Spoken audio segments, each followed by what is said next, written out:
High school football is back on Beaver Media and on the Delco Preps channel.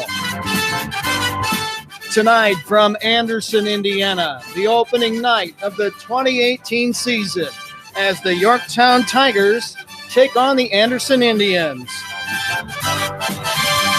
Good evening. Hi again, everyone. Brian Beaver along with you again tonight as we lift the lid not only on a football season, but on coverage of high school sports for the 18-19 school year. It's a beautiful night for football in Anderson. Around 80 degrees at game time, a little on the muggy side, partly cloudy, rain in the distance. More about that in a moment. Hopefully no lightning, but right now it's a glorious night to play your first game of the 2018 season. These two clubs come in hoping for a reversal of fortunes. Neither team has had a lot of success in terms of wins and losses recently. Yorktown's last winning season was in 2014 when they went 11-2. Anderson hasn't had a winning season since 2011 when they went 6-4. But both coaches and groups of kids are out to try to change that tonight. Yorktown is led by Mike Wilhelm, now in his 14th season, an even 71-71 for his career with a couple of sectionals. Ron Qualls, the first-year head coach here at Anderson. His name sounds familiar. He's a really good coach. He got a state championship at Heritage Christian. He spent 15 years coaching this game before laying out a couple and coming to Anderson. Ron Qualls' career record is a sparkling 95-16-62. 33 games above 500, you're doing something right when you're playing 9 to 10 games a year on average. So Qualls is trying to get this program turned around. He's off to a good start. He has about 20 more kids wearing a football uniform this year than they did here a year ago at Anderson. So his roster size is up. The excitement is up. The buy-in is certainly up. The kids wearing red tonight think they can whoop anybody who walks out on their field, and we're about to find out if they can. The Yorktown Tigers have left the field. Anderson is just now finishing up its pregame warm-up and leaving the field. So we're not far away from the opening kickoff. It's about 10 minutes away or so. Mentioned the weather. The weather now isn't an issue, but the weather the last couple days is. This field looks very nice, especially from high atop the press box here. But I walked the field earlier. It's very wet, very mushy, because of the heavy rain here over the last couple days. And footing is going to be an issue. A lot of guys were slipping, trying to plant and come out of their cuts in the pregame on both sides of the ball.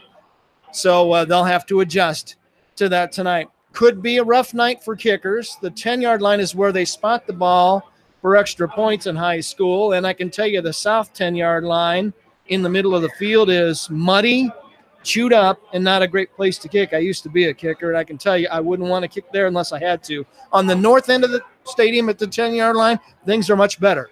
Grass is still there, no mud spot, not badly chewed up. So if you need to kick in this game, or if it goes to overtime and you want to think about kicking, you want to play at the north end because that's where the footing will be better for extra points tonight. I mentioned the change in guard for Anderson in terms of their coaching staff. They also have a brand new quarterback, and he looks like he could really be a fine quarterback. He's a move in from Florida by the name of Xander Stokes. He's a 6'1", 190-pound senior, throws a nice ball, has a nice strong arm, and in that spread offense that Anderson will put on the field with wideouts all over the place and willing to throw it all over the place to those fantastic athletes, well, could be a long night for the Yorktown defense if they can't put any pressure on Xander Stokes. Yorktown comes in still relatively young, but a lot of experienced youngsters who played significant quarters a year ago as sophomores and juniors. They're now juniors and seniors, and a lot of juniors and underclassmen will play significant time tonight for Mike Wilhelm. They, of course, have their quarterback back from a year ago. Reed Neal is now a 6'1", 161-pound junior, the baby brother of Ball State quarterback Riley Neal, Top Gun. He looks like he could be another fine quarterback coming out of the Neal family in the next 2 years. So keep your eyes and ears on that name, Reed Neal. We'll have a new running back next to him this year. Cameron Spangler is only a sophomore, and he'll get to start at running back tonight. And a bevy of receivers, and only one who will start as a senior, and that's Jared Harris. The other ones, Mylan McCowan, Austin Hill, and Walker Moore, are all underclassmen wideouts. So this could be a lot of fun. This might be a high-scoring game. Last year's contest was a 33-0 affair. I will assure you, Anderson isn't going to come out of here tonight with 0. They've got too many weapons. They're going to put some points on the board. Yorktown's going to have to outscore them to come away with a victory in this one tonight in Anderson. About 10 minutes away from getting this one underway, Anderson's high school marching band is ready to perform. They are in the north end zone, northwest corner, if you're scoring at home. And we will probably have the national anthem in the not too distant future. Teams will take the field for a brief warm-up, and we'll have a toss of the coin and get this one underway. Appreciate you choosing us tonight on Beaver Media. You have a choice, and we're glad you chose us. I sound like an airline stewardess right now, but all kidding aside, appreciate your support. We're going to be here through football, volleyball, basketball, baseball, softball, and who knows what else might happen. I want to say hello down the way to my colleague, Rob Hunt of the Herald Bulletin in Anderson. He'll be covering this game tonight. He'll be live tweeting it and filing his story right after the game. So give his story a look at the Herald Bulletin website, heraldbulletin.com. We're going to take our first time out. When we come back, we'll set up the starting lineups and get this one underway. It's Yorktown and Anderson next on Beaver Media and the Delco Preps channel. You stay right there. There's just one place where students are students first, and athletics are played with purpose and perspective. There's just one place where a team is more than a group of individual agendas. It's a catalyst for demonstrating the potential of the collaborative spirit. There's just one place where players, coaches, and fans experience the exhilaration that happens when an entire community rallies behind the school team. That place is your local high school. High school sports offer more than the joy of competition. Studies show that student athletes are more likely to enjoy greater levels of achievement in other areas of their lives, including academics. In addition, high school sports help young people in Indiana develop the discipline and confidence they need to be leaders in life, even as they unite communities like nothing else. High school sports, a winning part of a complete education. This message presented by the Indiana High School Athletic Association and the Indiana Interscholastic Athletic Administrators Association.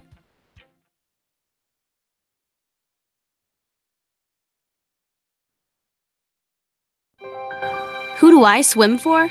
I swim on my high school team for my mom, who gets up at 5 o'clock every morning to take me to practice. I swim for hugs from my teammates, spaghetti dinners, and my lucky neon green goggles. I swim for Coach Murray, who pushes me to dig deep and finish strong. More than 7.7 million American teenagers participate in high school sports every year, including about 152,000 here in Indiana. They're all learning essential life lessons, like the importance of hard work, time management, and self-discipline, skills that are helping them become better leaders and more active, responsible citizens. Most of all, I swim for myself, because I learn more about who I am and who I want to be every time I dive into the pool. That's who I swim for. This message presented by the Indiana High School Athletic Association and the Indiana Interscholastic Athletic Administrators Association.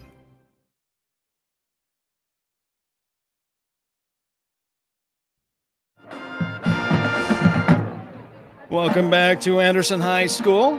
Rob Hunt, who I told you about a moment ago, came down and said, that's my son playing drums at midfield. So there you go. We got to stick together, you know. So we're about set to open this 2018 high school football season. Other games tonight involving Delaware County teams. Delta and Muncie Central are tangling at Ball Recreational Field. Alexandria is in Gaston to take on Westdell.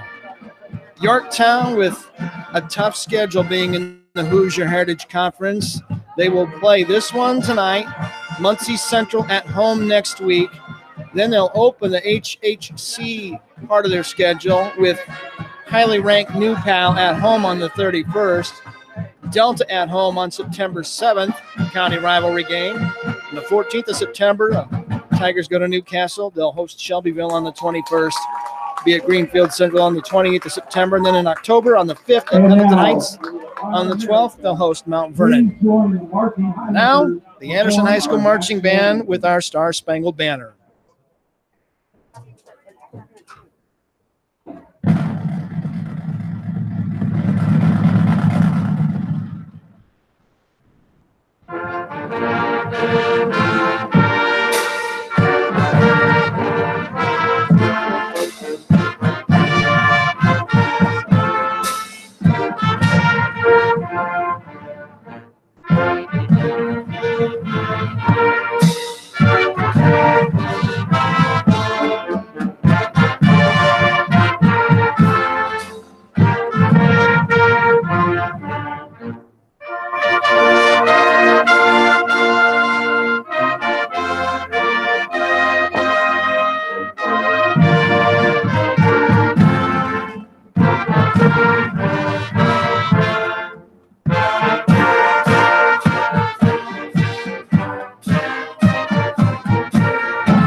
Nicely done by the Anderson High School Marching Band. Having been a former bando myself, they did a nice job. They'll now fire up the fight song, get their fans ready. We're just about set for high school football with Yorktown and Anderson chomping at the bit, trying to get out of the gate like a horse at Pimlico. We're almost there. Let's set the lineups for you tonight offensively. For Yorktown, it'll be Reed Neal at quarterback, Cameron Spangler at running back. The receivers are Jared Harris, Mylon McCowan, Austin Hill, and Walker Moore.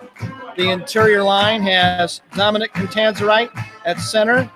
Jonas Stackler and Billy McNamara are the guards. The tackles are Taylor Light and Holden Parsons. For Anderson offensively, it'll be Xander Stokes under center at quarterback and mostly in the shotgun. His running back will be Jalen Heidelberg. The receiving core to start tonight for Ron Qualls Indians. Malachi Qualls, his son, Arthur Lucky, Octavius Anderson, MJ Armstrong. The interior line for the Indians, Evan Barons at center, Raiden Davis and Jalen Maiden at guards. And it's going to be Jones and Johnson at tackle. A couple of big fellas who tip it at 220 and 230. Yorktown has come on the field. They'll wear their white uniforms tonight with green helmets, green lettering, and black trim. Anderson will come out shortly. Defensively tonight in the starting lineup for Yorktown. In the front line, at nose, Holden Parsons. At defensive end, Jamarius Evans and Taylor Light. The linebackers on the inside are Garrick Smallstig and Devin Thompson. The outside backers are John LaPrade and Walker Moore. The secondary has Mylon McCowan and Jared Harris at cornerbacks. And Josh Stevenson and Austin Hill will be the safeties for Yorktown starting the game tonight. And finally, defensively for Anderson, they'll have four men up front. Jones, Johnson are the tackles. Davis, Cullum are the guards and the defensive ends. Anderson, Blair, and Dates are the linebackers across the board. TK Blair, the middle backer. Jack Gray will also play some linebacker. And defensively, in the secondary for Anderson, Arthur Lucky and MJ Armstrong will play the corners, and Carson Slavin will be the free safety for Ron Qualls Ball Club. About set to go. Yorktown on the field, waiting for Anderson to break out of their locker room and take the field as well. Next weekend for Anderson, they'll be on the road, but not far. They'll go down the road a little ways and take on Pendleton Heights at PH to finish their non-conference season in the North Central Conference. Their final game of the year at home in powerful McCutcheon is their finale on October 12th. Long, hard road for both teams once they get into their league seasons, especially in the Hoosier Heritage where you've got New Pal beating up seemingly everyone. I think they've won 45 regular season games in a row down in Hancock County. We're about set to go. Anderson has come out of the locker room to my right. They're making their way to the field, and they'll be running out to their fight song here momentarily, led by Ron Qualls in game action for the first time in his new job here at Anderson High School. Had a chance to have a quick chat with him before they took the field to warm up. Nice guy, really good football coach. And they're going to give some teams some fits before this season is over. He's got kids excited about football again in Anderson, and that's not easy to do when you've had a number of losing seasons in a row. But I told someone earlier tonight before we came on that this team reminds me of Newcastle right before the Trojans got their program turned around and caught fire last year. They now believe they can play with anybody, and they proved it last year. This team at Anderson could be that next one who does that. Here come the Indians to the cheers of their home crowd here on the near side of the stadium. This is a north-south football field. We're on the west side of it, looking away from the sunset. Beautiful night, partly cloudy, muggy. We could have rain. Hopefully we won't have thunder and any lightning delays. Thanks for joining us tonight. Great having you along on the Delco Preps channel via Beaver Media.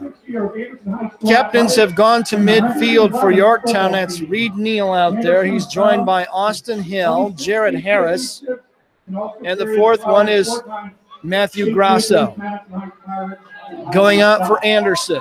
Captains in red jerseys, a bunch of them. Let's see who we have. We have Evan Behrens. We have Ontarius Jones.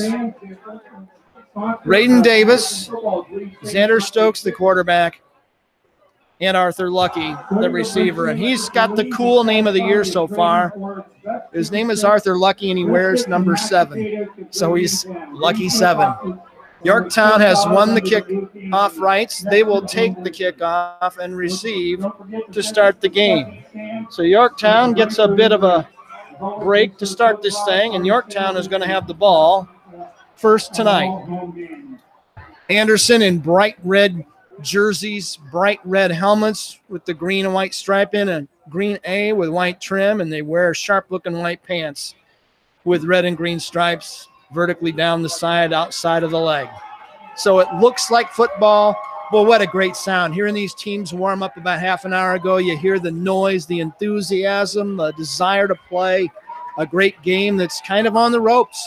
Some schools can't field teams anymore.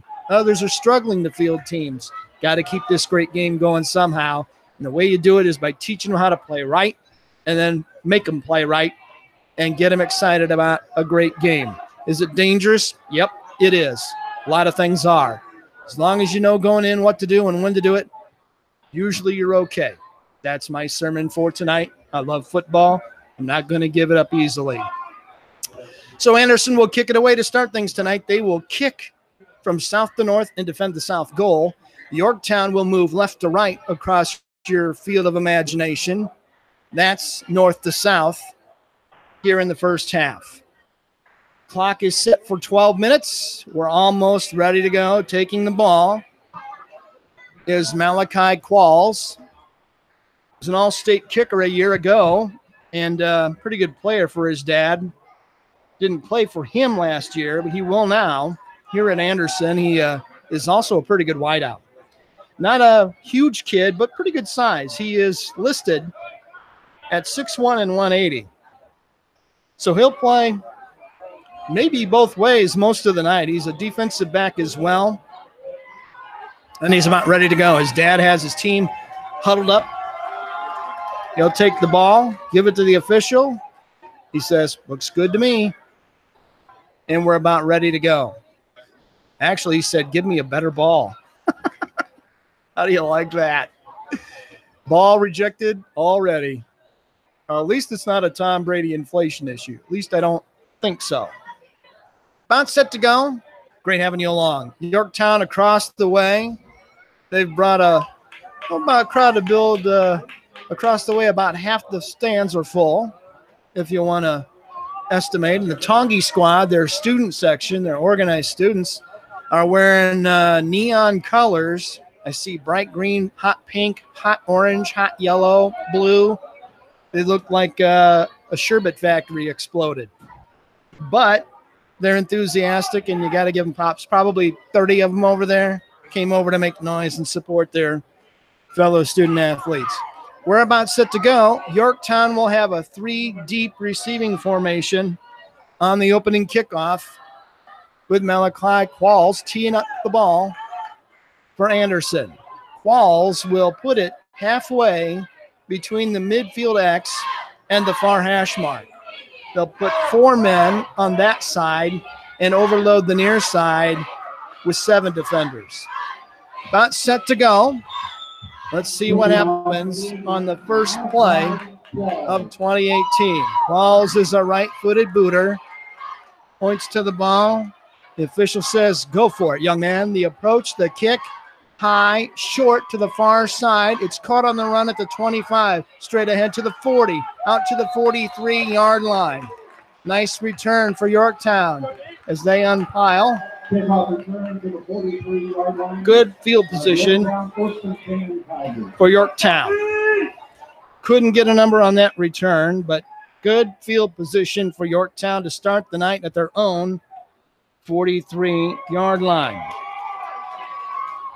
Line up again. The skill position players: Neal at quarterback, Spangler at running back, McCowan, Harris, Hill, and Moore are the wideouts, with twin wideouts here on the near side.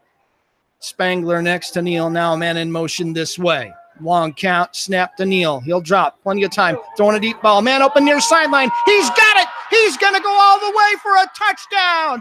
Beautiful throw and catch. Mylan McCowan was wide open. That's a 57-yard touchdown pass, and Yorktown leads this one 6-0.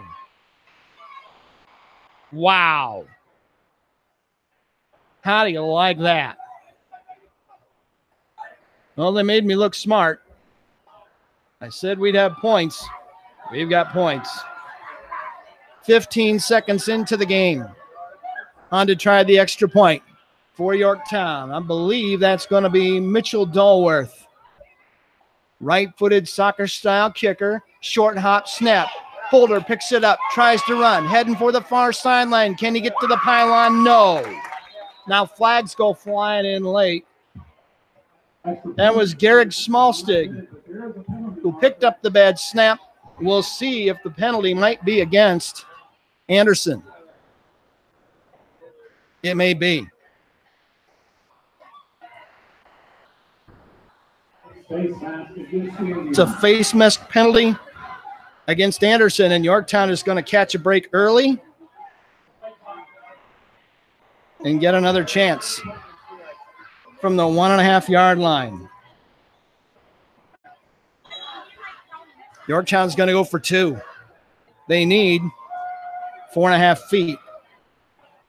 Neal, spin give. Last man through, that's Hill. He's in the end zone, and the extra point is good. Yorktown opens like a bolt of lightning. One play, 57 yards. They go all the way on one play, and the PAT for 2 is good. 11:36 to go in the first quarter. Don't go away. It's Yorktown 8, Anderson nothing on Beaver Media and the Delco Preps channel. Stay right there. Who do I swim for? I swim on my high school team for my mom, who gets up at 5 o'clock every morning to take me to practice. I swim for hugs from my teammates, spaghetti dinners, and my lucky neon green goggles. I swim for Coach Murray, who pushes me to dig deep and finish strong. More than 7.7 million American teenagers participate in high school sports every year, including about 152,000 here in Indiana. They're all learning essential life lessons, like the importance of hard work, time management, and self-discipline. Skills that are helping them become better leaders and more active, responsible citizens. Most of all, I swim for myself, because I learn more about who I am and who I want to be every time I dive into the pool. That's who I swim for. This message presented by the Indiana High School Athletic Association and the Indiana Interscholastic Athletic Administrators Association.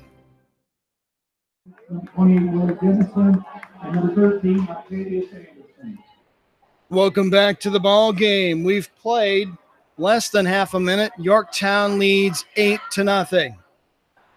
About to kick it away to Anderson for the first time. The Indians will send 2 men back deep, including Octavius Anderson, standing at around the 5-yard line.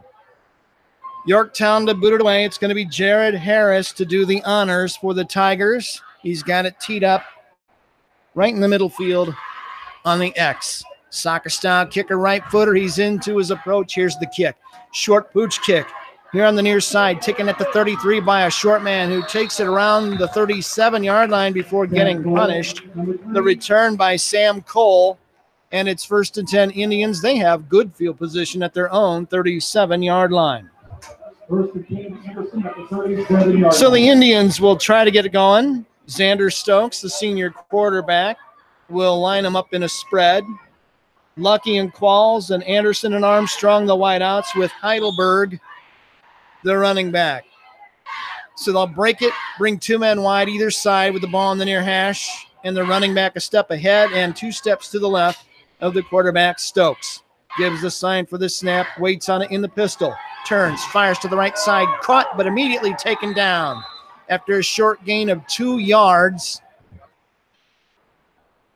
Nice throw and catch out there. Reception goes to Qualls. 2 yards will make it 2nd and 8. They'll run the no huddle. Trips wide left here on the near side. Man far side. Now on the right hash. Stokes waiting for the ball. He's got it. Quick throw here near side. Caught at the 35. Yorktown again. Good defense. Takes him down right away on a throw and catch out there to Octavius Anderson. That lost him 2 yards, and it'll be 3rd and 12. Anderson and Qualls with the first 2 grabs of the night. Yorktown with a good chance to pin their ears back on 3rd and 12 at the Anderson 35. Stokes 3 men wide right. He'll roll right, looking downfield, has time, looks downfield toward the sideline. He's going to keep it, cut it upfield, and runs out of bounds at around the Yorktown 42, way short of the first down on a gain of 7 by Stokes. That'll bring up 4th down and a punting situation for the Indians. They'll punt for the first time tonight. Line of scrimmage is the 42-yard line in Anderson territory. Just 1 deep safety expecting the punt here for Yorktown at around the 27. I think that's Hill. You can only see half his number from here.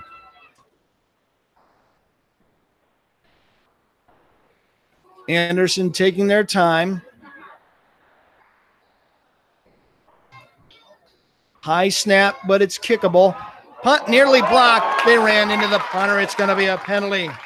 Hill will let it hit and roll inside the 15, but it's not going to matter. The flag sitting at the Anderson 27. A Yorktown man was right there, but instead of going in front of the punter, he went into the punter.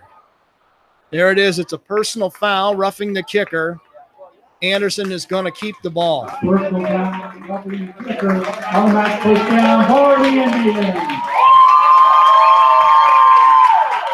Well, just as quickly as fortunes can go up, they can also go way down.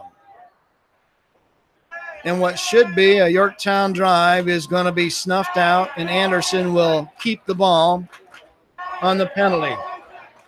The rusher off the left edge came clean and should have blocked that punt and nearly did, but he ran right into the punter, didn't get any of the ball, and that's trouble. 15-yard penalty against the Tigers, and it's 1st and 10 Anderson at the Yorktown 43.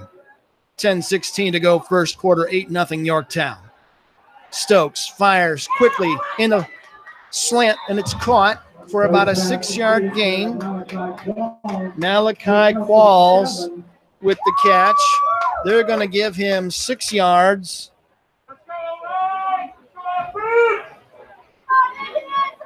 That's his second catch of the game.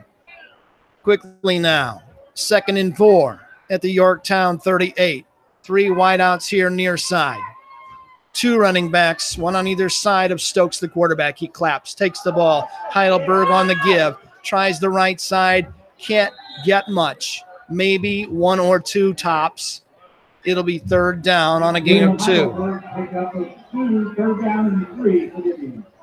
Going to be 3rd down and a fat 2, a short 3. Let's see if the Tigers can rise to the occasion again. Stokes has hit all 3 of his passes. Let's see if they go to the air again on 3rd and short. Looks right, throws right, it's caught. Enough for the 1st down. I think that's Qualls who pulled it out of the air. It is Qualls. It's a gain of 4 and an Anderson 1st down.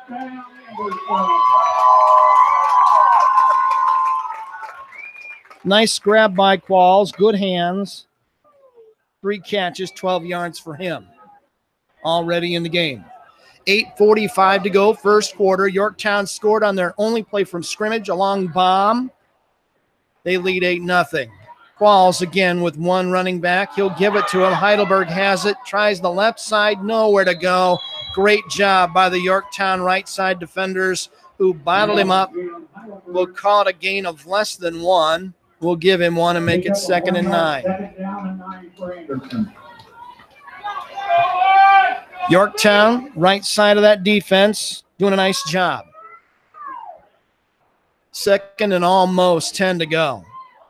2 men wide either side, ball in the middle of the field. Xander Stokes takes the snap, has time, throws deep, down the middle, man open, he's just overthrown inside the 5-yard line. Wide open, was lucky. Indians were unlucky. That'll make it 3rd and long. He was wide open, just a little bit overthrown, about a yard too much for Stokes on his first incomplete pass of the night. He's 4 out of 5. 3rd, better part of 10. Indians put 2 men on either side in the spread with Heidelberg to the left of Stokes again. They need better part of 10. From the Yorktown 33. Stokes says, give me the ball. There's the snap. Straight drop. Big rush. Throw to the right side. Passes in and out of the hands of Arthur Lucky. And that'll bring up 4th down. So they've gotten 2 men open here. Lucky and Armstrong, make it Anderson. And neither one could come up with it. That one was catchable. Indians just can't convert. That'll stop the clock with 7:49 left in the 1st quarter.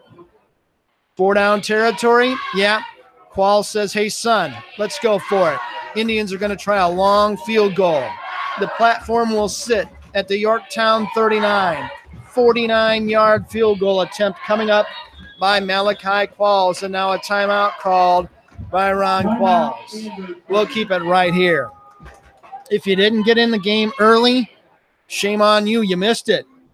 Yorktown took the opening kickoff.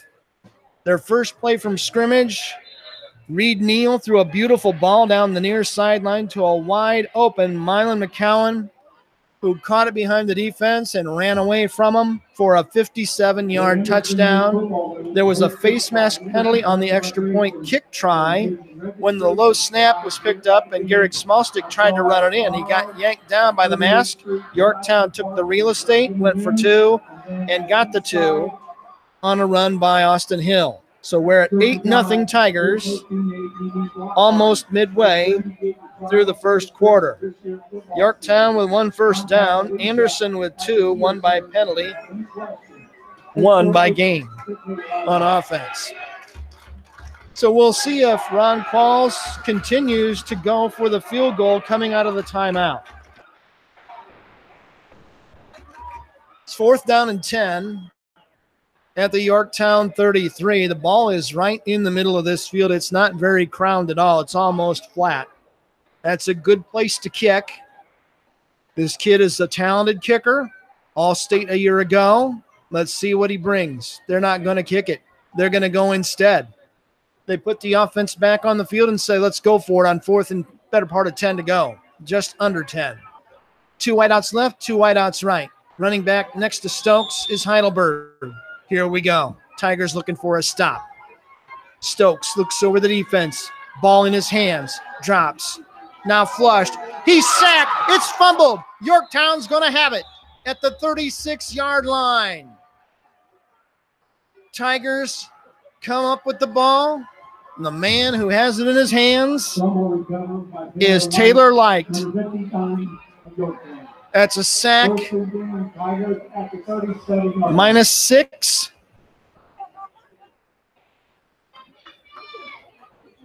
And Yorktown has survived again. 1st and 10 Yorktown at their own 36-yard line. Their second crack at it tonight. Let's see what they do. They ran one play and scored a touchdown their first time. They'll start this one at their own 36-yard line. Man in motion this way is Hill. Snap rolls on the ground to Neal. He picks it up and gives it to Spangler, who gets spanked in the backfield for a loss of about 3 yards. That shotgun snap never got off the ground. It was a ground ball to Neal, who did a nice job just picking it up and finishing the play. Loss of 3, 2nd and 13 at the Yorktown 34. Tigers lead this one 8-0 with 7 minutes to go in the first period. 2 men wide here on the near side, 2 the other way on top. On the far side, Neal to throw.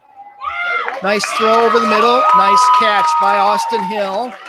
They got that lost yardage back, +1.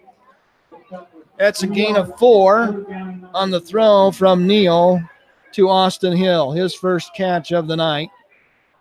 And it's 3rd down and long for Yorktown. 2 for 2 throwing early for Neal, 61 yards and a TD. Threw for a dozen scores a year ago. Let's see what Mike Wilhelm chooses to do midway through the first quarter with an 8-point lead and 3rd and 9 in their own territory. Ball at the 37. Man in motion again is Hill toward us. Neal drops, throws left side. Ball might have been tipped. It's caught. Tigers are going to be short of the first down.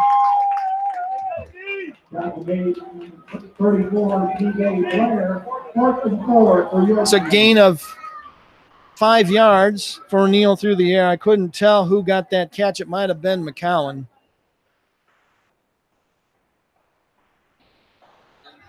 Brings up 4th down. Yorktown needs 4 at their own 42. They're going to kick it away. Single deep man going back there for Anderson. That's Anderson. Here comes the punt from Moore. It's a wobbly spiral low. It's going to hit and roll. Anderson tries to field it on a hop and nearly fumbles it. Falls on it at his own 27. We'll take a break. 5:22 left in the first quarter. Yorktown 8, Anderson nothing on Beaver Media and the Double Co Preps channel.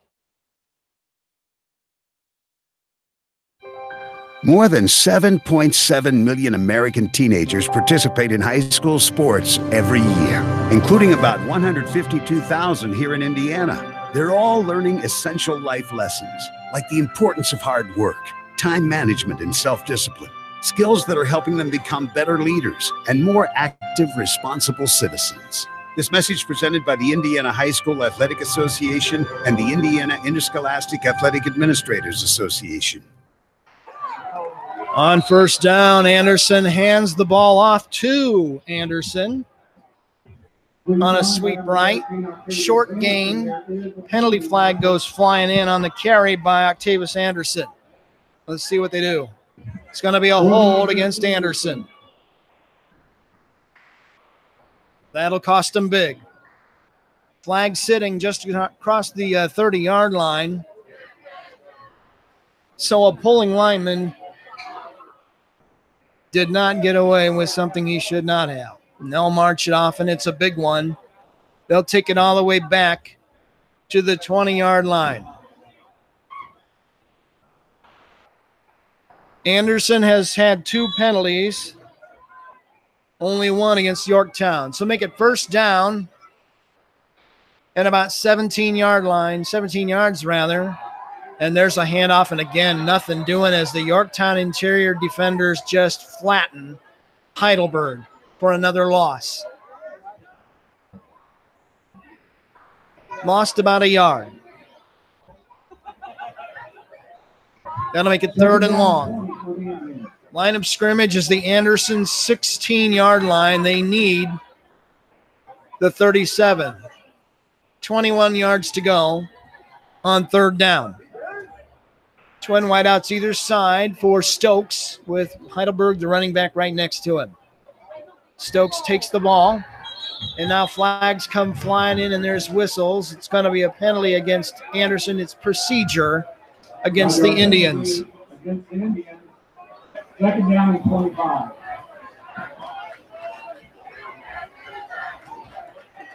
Should be 3rd down. Let's see what it's going to be. They've got 2 on the stick.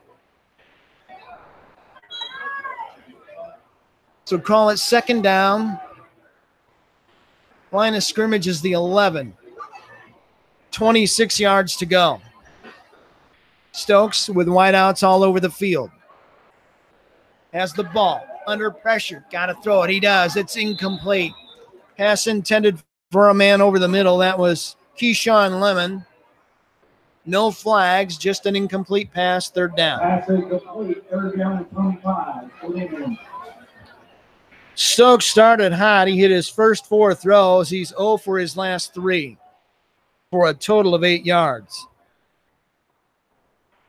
Chance for Yorktown to really make some hay here. 3rd and 25 at the Anderson 11. Stokes claps, says, give me the ball. Quick throw here in the flat. Bobbled, nearly intercepted. Couldn't be taken cleanly by Anderson, who bobbled the ball and couldn't make the catch. And now Hill has a hand down, says, let me help you up. He refuses the hand and gets up and walks away. Make of that what you will. That brings up 4th down. Attempted at sportsmanship, attempt denied.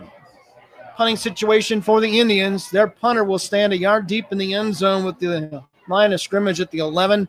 Yorktown will send their single deep man to their 47. High snap over the head of the punter. He got a hand on it. He's in trouble in the end zone, running for his life. He gets rid of it. Punt blocked. It's going to be out of the end zone in the back. It's going to be a safety. Yorktown couldn't pick it up cleanly to get the touchdown, but they do get the safety on the blocked punt. Wow. Well, he was in trouble from the start. And when I say he, I mean the punter. Tim Nethery Carter just was in big-time trouble, and Yorktown is back on the board. 4:05 to go here in the first period, and Yorktown has grabbed 2 more, and they lead 10-0. And they'll get the ball right back on a free kick.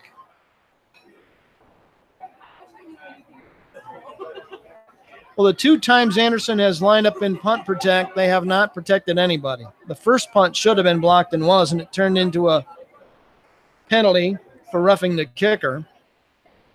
This one was a clean block after a punt over the head, rather a snap over the head of the punter. He ran it down, ran to his right, tried to get enough space to kick it out of there and avoid a touchdown.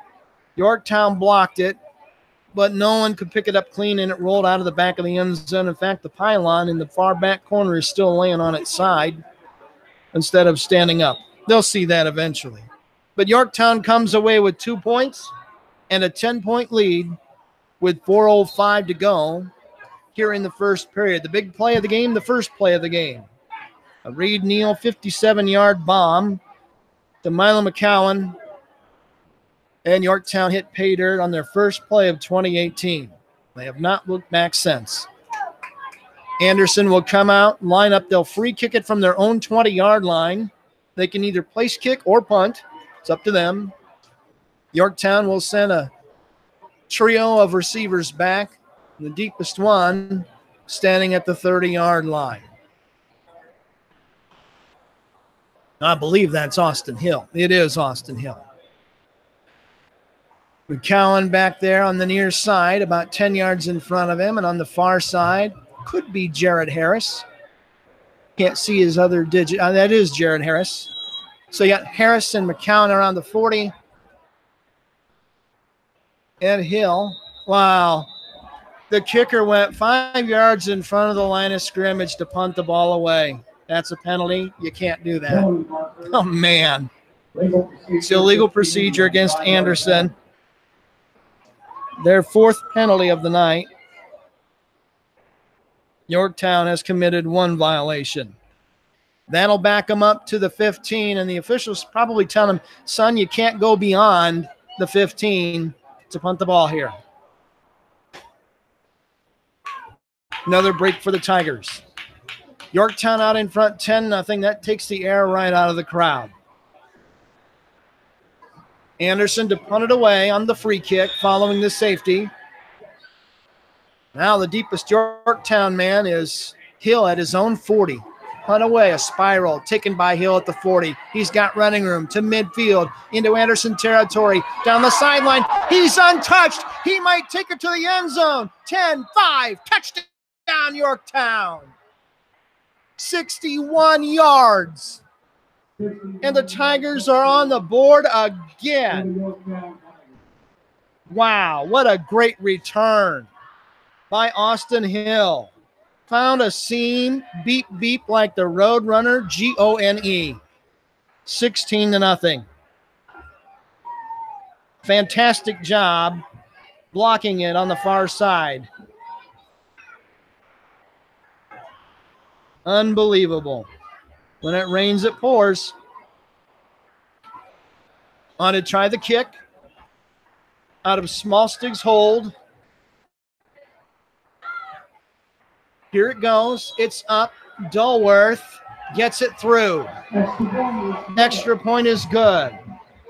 3:47 to go in the first quarter. All of a sudden, it's broken open. Yorktown 17, Anderson nothing on Beaver Media and the Doco Preps channel. Stay right there.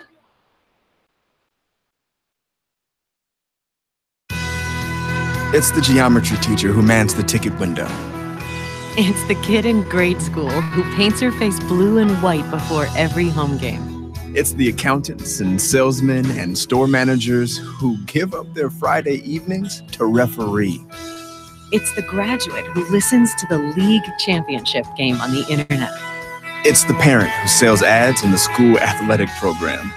It's the cashier at the corner convenience store who wears school colors on every game day. It's the trainers, equipment managers, and ball boys who never miss a practice. What makes high school sports here in Indiana so special? They do. You do. We all do. High school sports. It's the we that every community needs. This message presented by the Indiana High School Athletic Association and the Indiana Interscholastic Athletic Administrators Association.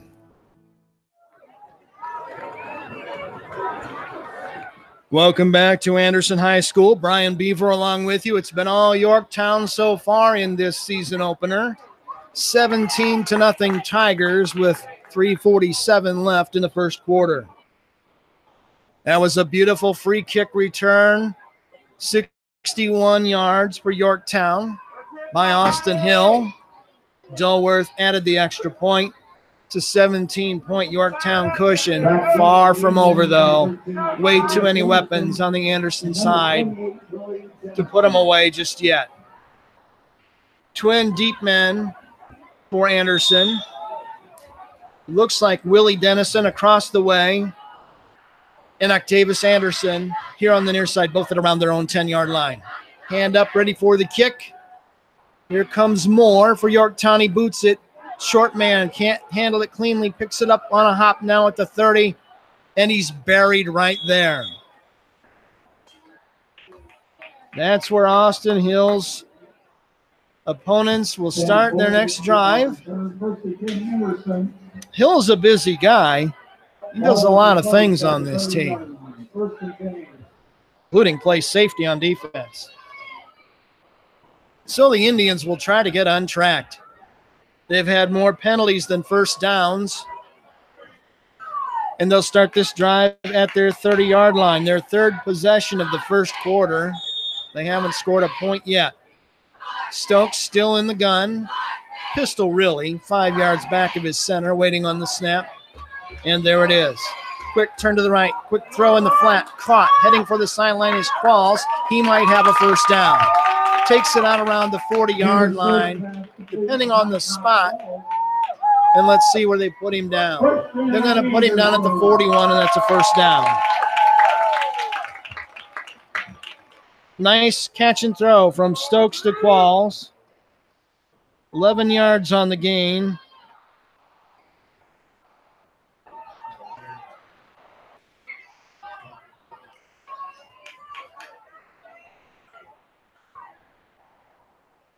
Third first down of the night by the Indians. They get a fresh 4 downs from their 41. Stokes throws to the right side, caught again. I believe that's Qualls. 2 straight throws, 2 straight catches for Malachi. It is only a gain of 2. Second down and 7. Ball resting at the 43-yard line. Qualls has caught 5 balls, but only for a total of 13 yards. 2nd and 8, Indians at their own 43. Final 3 minutes of the first quarter, they trail Yorktown 17-0. Twin wideouts on either side, one running back next to Stokes. The move in from Florida, trying to get his team untracked. It's been all Yorktown so far. Snap gets away from Stokes. He chases it down, running for his life back at the 25. He'll be taken down for a big loss. Yorktown gets him at around his 25. Wow. I believe that's going to belong to Ashton Anderson, who put it on him for the TFL. Big loss. 14-yard loss.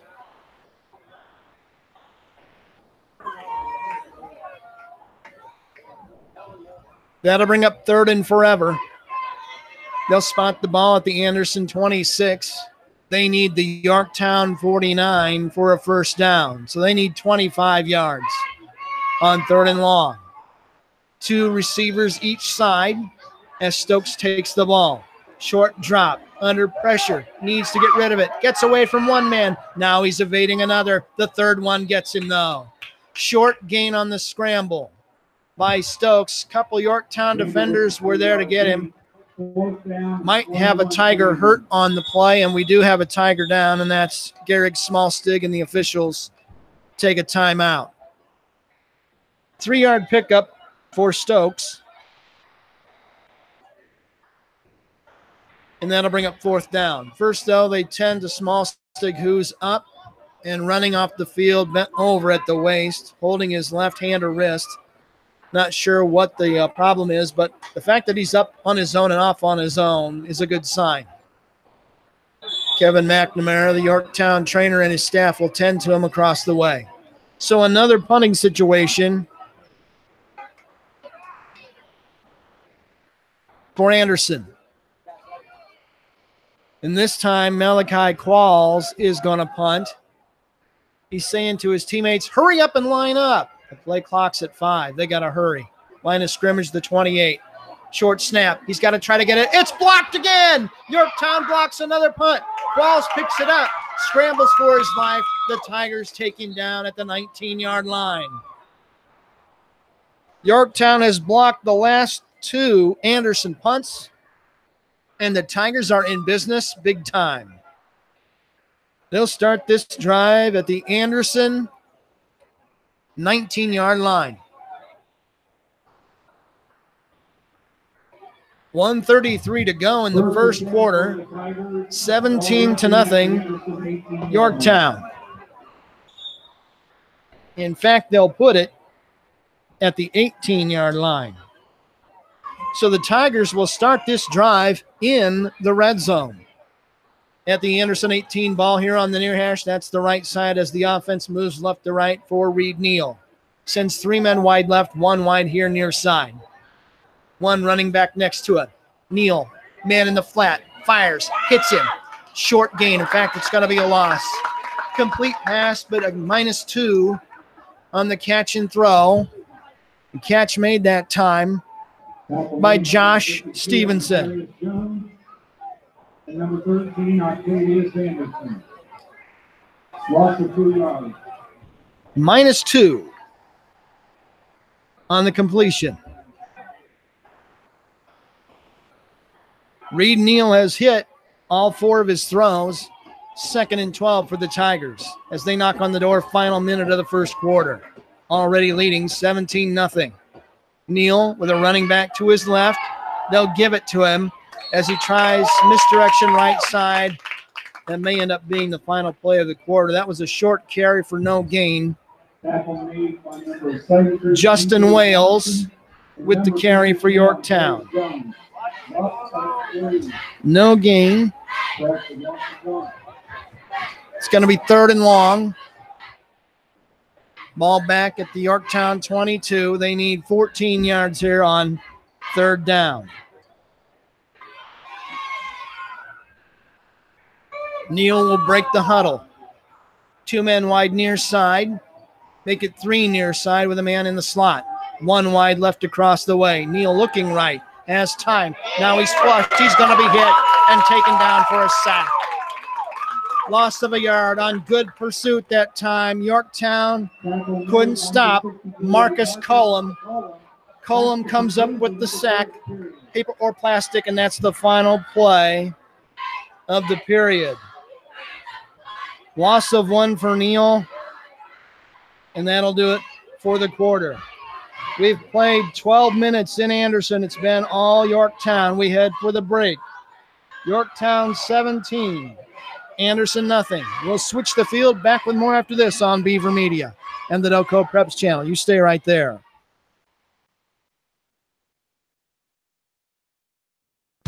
There's just one place where students are students first, and athletics are played with purpose and perspective. There's just one place where a team is more than a group of individual agendas. It's a catalyst for demonstrating the potential of the collaborative spirit. There's just one place where players, coaches, and fans experience the exhilaration that happens when an entire community rallies behind the school team. That place is your local high school. High school sports offer more than the joy of competition. Studies show that student athletes are more likely to enjoy greater levels of achievement in other areas of their lives, including academics. In addition, high school sports help young people in Indiana develop the discipline and confidence they need to be leaders in life, even as they unite communities like nothing else. High school sports, a winning part of a complete education. This message presented by the Indiana High School Athletic Association and the Indiana Interscholastic Athletic Administrators Association. Welcome back to the ball game. It's 3rd and 13 for Yorktown at the 23-yard line of Anderson. Neal to throw. Has plenty of time. Deep ball, near corner of the end zone. It's caught. Touchdown. Yorktown scores again.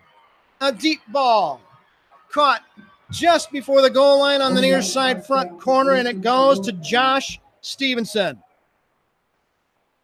Wow. Beautiful throw. Neal with his 2nd touchdown pass of the night. Stevenson with his first touchdown of the year. And that brings on a PAT attempt for Dulworth from the 10-yard line at the good end of the field. Good snap, good hold. Kick on the way. It looks good. It is good. 11:49 to go in the second quarter. Photo Lightning again for the Tigers. It's Yorktown 24. Anderson nothing on Beaver Media and the Delco Preps channel. There's just one place where students are students first, and athletics are played with purpose and perspective. There's just one place where a team is more than a group of individual agendas. It's a catalyst for demonstrating the potential of the collaborative spirit. There's just one place where players, coaches, and fans experience the exhilaration that happens when an entire community rallies behind the school team. That place is your local high school. High school sports offer more than the joy of competition. Studies show that student athletes are more likely to enjoy greater levels of achievement in other areas of their lives, including academics. In addition, high school sports help young people in Indiana develop the discipline and confidence they need to be leaders in life, even as they unite communities like nothing else. High school sports, a winning part of a complete education. This message presented by the Indiana High School Athletic Association and the Indiana Interscholastic Athletic Administrators Association.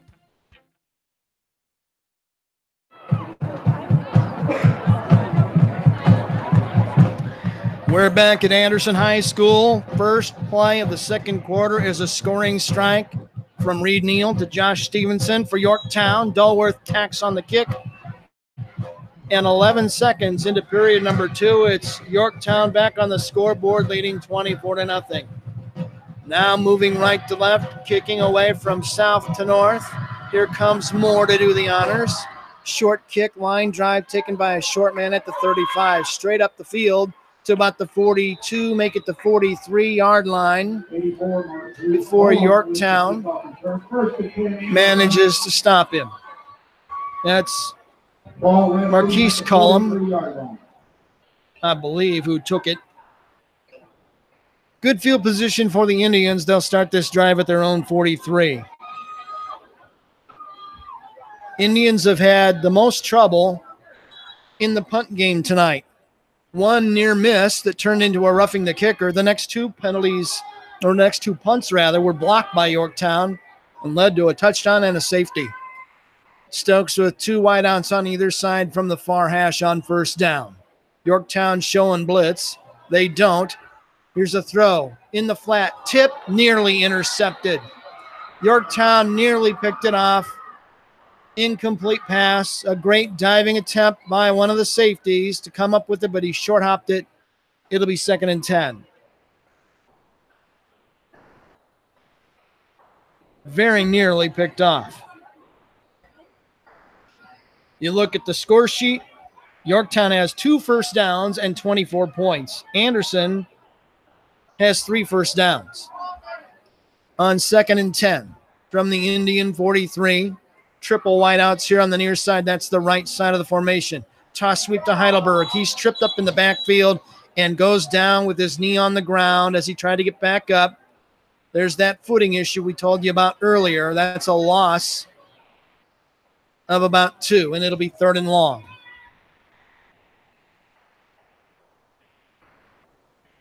Another long throwing down for Anderson. 3rd and 12 at their 41. Heidelberg has 4 rushes for a net nothing. 2 wideouts either side. Stokes is almost certainly going to have to put it in the air.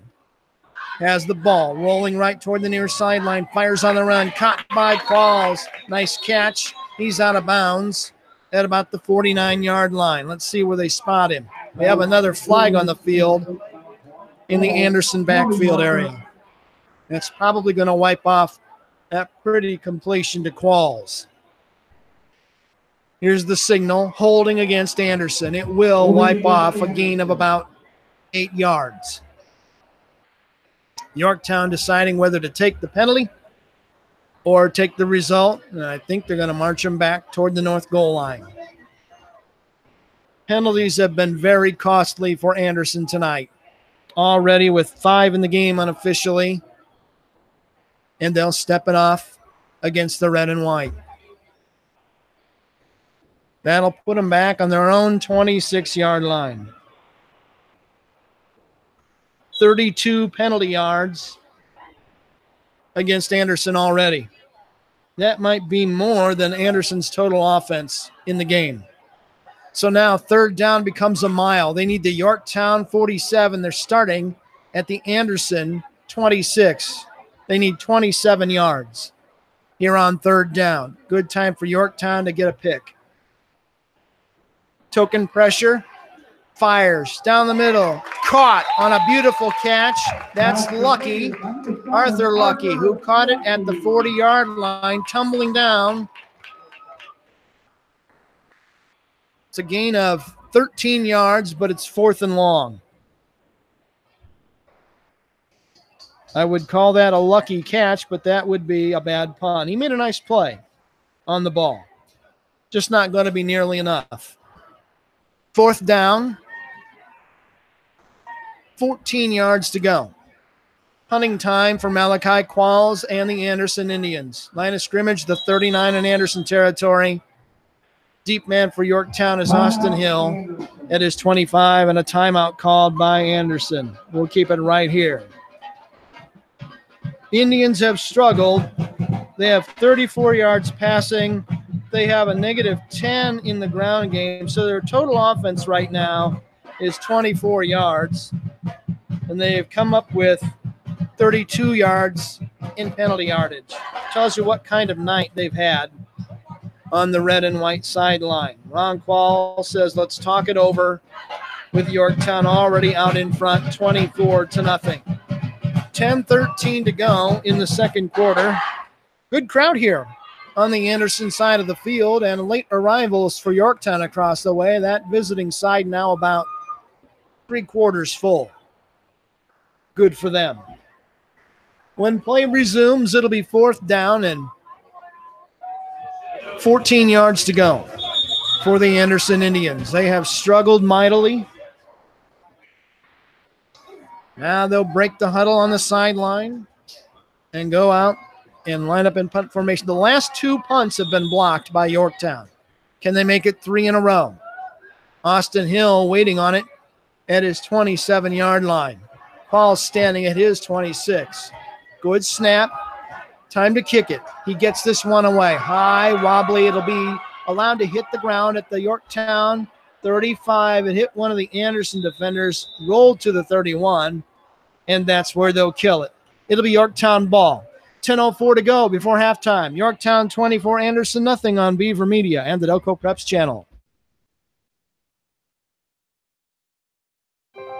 More than 7.7 million American teenagers participate in high school sports every year, including about 152,000 here in Indiana. They're all learning essential life lessons, like the importance of hard work, time management, and self-discipline. Skills that are helping them become better leaders and more active, responsible citizens. This message presented by the Indiana High School Athletic Association and the Indiana Interscholastic Athletic Administrators Association. Welcome back to the ball game. Yorktown will have it at their own 35, where it touched an Anderson defender and not the 31. So the Tigers start this drive at their 35 on the near hash, moving right to left with 10:04 to go before intermission, leading 24-0. Neal pump fake, lost the ball, fumbled it. Anderson may have it back. They do. Reed Neal fumbled the ball, trying to make a pump fake.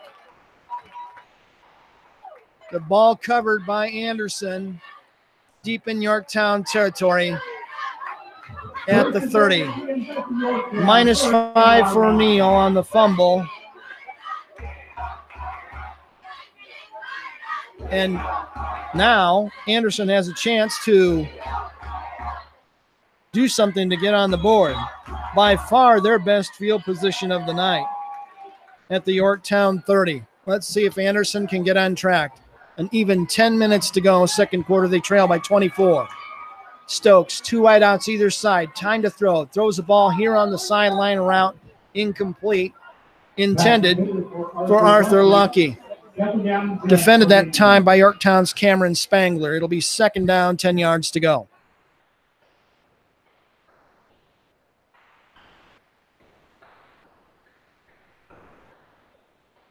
Seven out of 13 unofficially for Stokes, 34 yards. He'll wait on the ball on 2nd and 10. Yorktown creeping up, showing blitz, flag in the backfield in Anderson territory, and they're going to have trouble. It's a procedure penalty against the Indians again.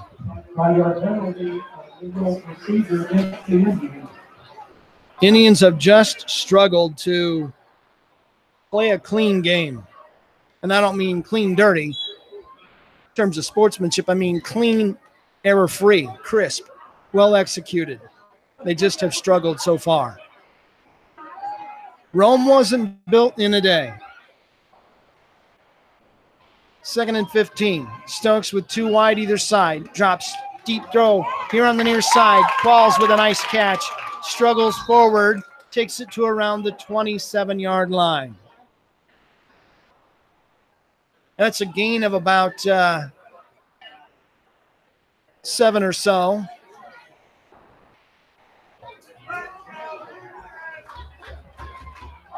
Sixth catch of the night for Qualls. Make it 3rd and 7.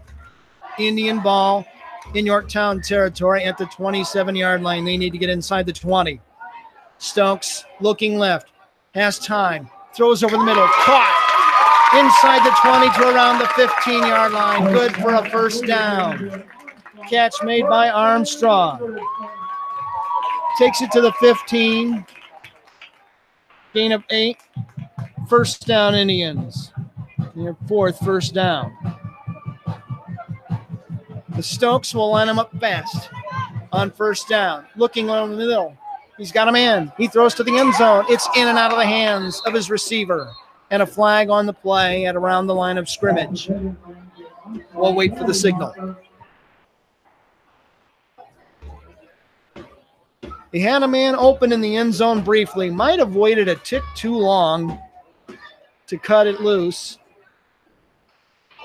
It'll be an incomplete pass or a penalty. Penalty is against Yorktown. Defensively, Anderson catches a break.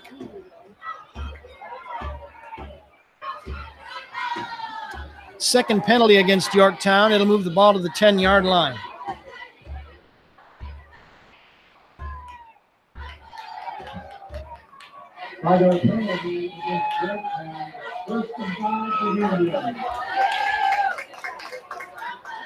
First and 5 for Anderson.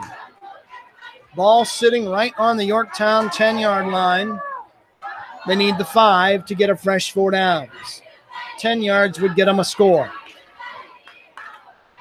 Twin wideouts near side one, way across the way far side on first and 5.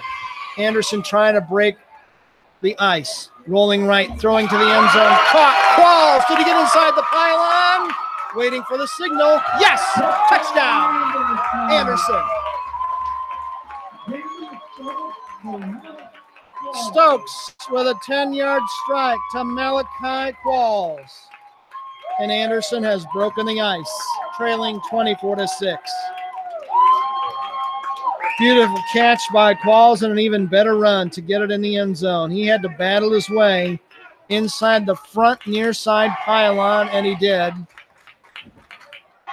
It's a 10-yard scoring strike, and now Qualls will try to add his own PAT. He's a busy young man. Waiting on the hold. There it is. Kick on the way. The kick is good. 8:37 to go in the second quarter. Anderson has struck for the first time. It's Yorktown 24, Anderson 7. Back with more after this on Beaver Media and the Delco Preps channel.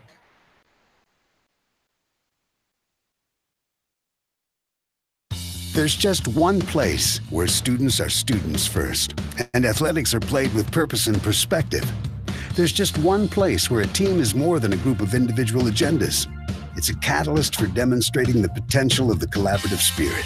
There's just one place where players, coaches, and fans experience the exhilaration that happens when an entire community rallies behind the school team. That place is your local high school. High school sports offer more than the joy of competition. Studies show that student athletes are more likely to enjoy greater levels of achievement in other areas of their lives, including academics. In addition, high school sports help young people in Indiana develop the discipline and confidence they need to be leaders in life, even as they unite communities like nothing else. High school sports, a winning part of a complete education. This message presented by the Indiana High School Athletic Association and the Indiana Interscholastic Athletic Administrators Association. Welcome back to the ball game. Yorktown about to receive the kickoff from Anderson. The Indians go 30 yards on their drive after the Reed-Neal fumble, and they cash it in on a 10-yard touchdown pass from Xander Stokes to Malachi Qualls. Qualls added the kick. 24-7 contest. Not over yet. Qualls to kick it left to right. It's high, end over end, short to the near sideline. taken at the 25 on the dead run. McCowan across the field, right side, bunch of daylight to the 40, 45, 50. Has a blocker in front. Goes all the way to the Anderson 39, make it 38-yard line. Terrific return. They tried to pin McCowan on the near sideline. He got away to the far side and took it all the way to the Anderson 38. Nearly went all the way.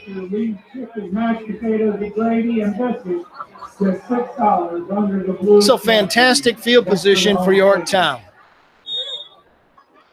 8:26 to go in the first half. Yorktown out in front 24-7. It's been big plays tonight for Yorktown. They only have unofficially 2 first downs in the game. Blocked punts, long bomb throws, you name it, the Tigers have done it. Their only real mistake was that fumble by Neal as he tried to pump fake. Now Yorktown is going to take a timeout for the first time. You know what? Stats are for geeks like me, but you don't have to have first downs when you're taking things like free kicks back for touchdowns. And I'm sure if you ask Mike Wilhelm, he'd say, I don't care how many first downs Anderson has. They have almost 3 times as many as we do, but we've got the lead, and a big one, 17 points. Next week, Yorktown will be home for the first time this season. They will take on Muncie Central. The Bearcats are playing tonight at home against Delta. Fantastic game tonight. So far, the rain has held off. So far, the storms have held off. And we've got 8.5 minutes left in the second quarter. We've already had 31 points combined in this game, and I thought we'd have around 60 or 60 plus, and we're well on our way. Yorktown will start another drive. This is their 5th drive at the Anderson 38. Only man in the backfield is the QB, Reed Neal. Fires complete. Right side short throw is caught by Austin Hill. Works his way forward for a gain of 4. Hill with his second catch of the night. 91 yards through the air unofficially by Reed Neal so far tonight. He has hit on every one of his throws. 2nd and 6 at the Anderson 34. Empty backfield again for Neal. Again, a quick throw right side. Same play basically. Hill caught it, takes it forward for the first down and more. All the way to the Anderson 24. Wow. Nicely done. First down, Yorktown.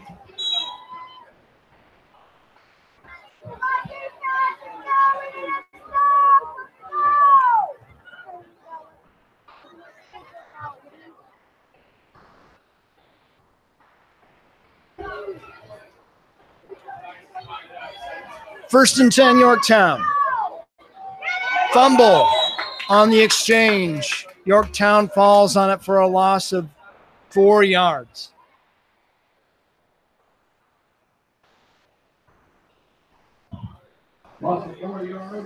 Second and 14.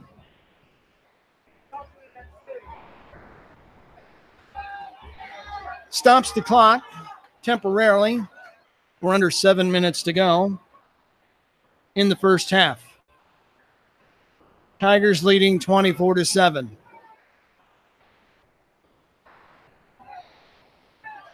The only 2 mistakes in the game right now, actually 3 by Yorktown, are the roughing the kicker penalty that hurt them early, and then the 2 fumbles. And now a whistle and a timeout, and Yorktown is going to take it again. Their second timeout on the Tigers sideline. We'll take the break with them. 6:55 to go first half. 24/7 Yorktown on Beaver Media and the Delco Preps channel. There's just one place where students are students first, and athletics are played with purpose and perspective. There's just one place where a team is more than a group of individual agendas. It's a catalyst for demonstrating the potential of the collaborative spirit. There's just one place where players, coaches, and fans experience the exhilaration that happens when an entire community rallies behind the school team. That place is your local high school. High school sports offer more than the joy of competition. Studies show that student athletes are more likely to enjoy greater levels of achievement in other areas of their lives, including academics. In addition, high school sports help young people in Indiana develop the discipline and confidence they need to be leaders in life, even as they unite communities like nothing else. High school sports, a winning part of a complete education. This message presented by the Indiana High School Athletic Association and the Indiana Interscholastic Athletic Administrators Association. Welcome back to the ball game. Out of the timeout, Yorktown 2nd and 13, make it 14 at the Anderson 28-yard line. Neal under pressure, rolling right, 2 men after him, throws to the sideline, incomplete pass on a diving catch attempt across the way. Gonna make it 3rd down. Pass intended for Jordan Beshore. 3rd and 14. I believe, looking at my sheet, that's the first incomplete pass thrown in the game by Reed Neal. 3rd and long. The line to gain is the Anderson 14. Line of scrimmage is the Anderson 27. So they need about 14 yards.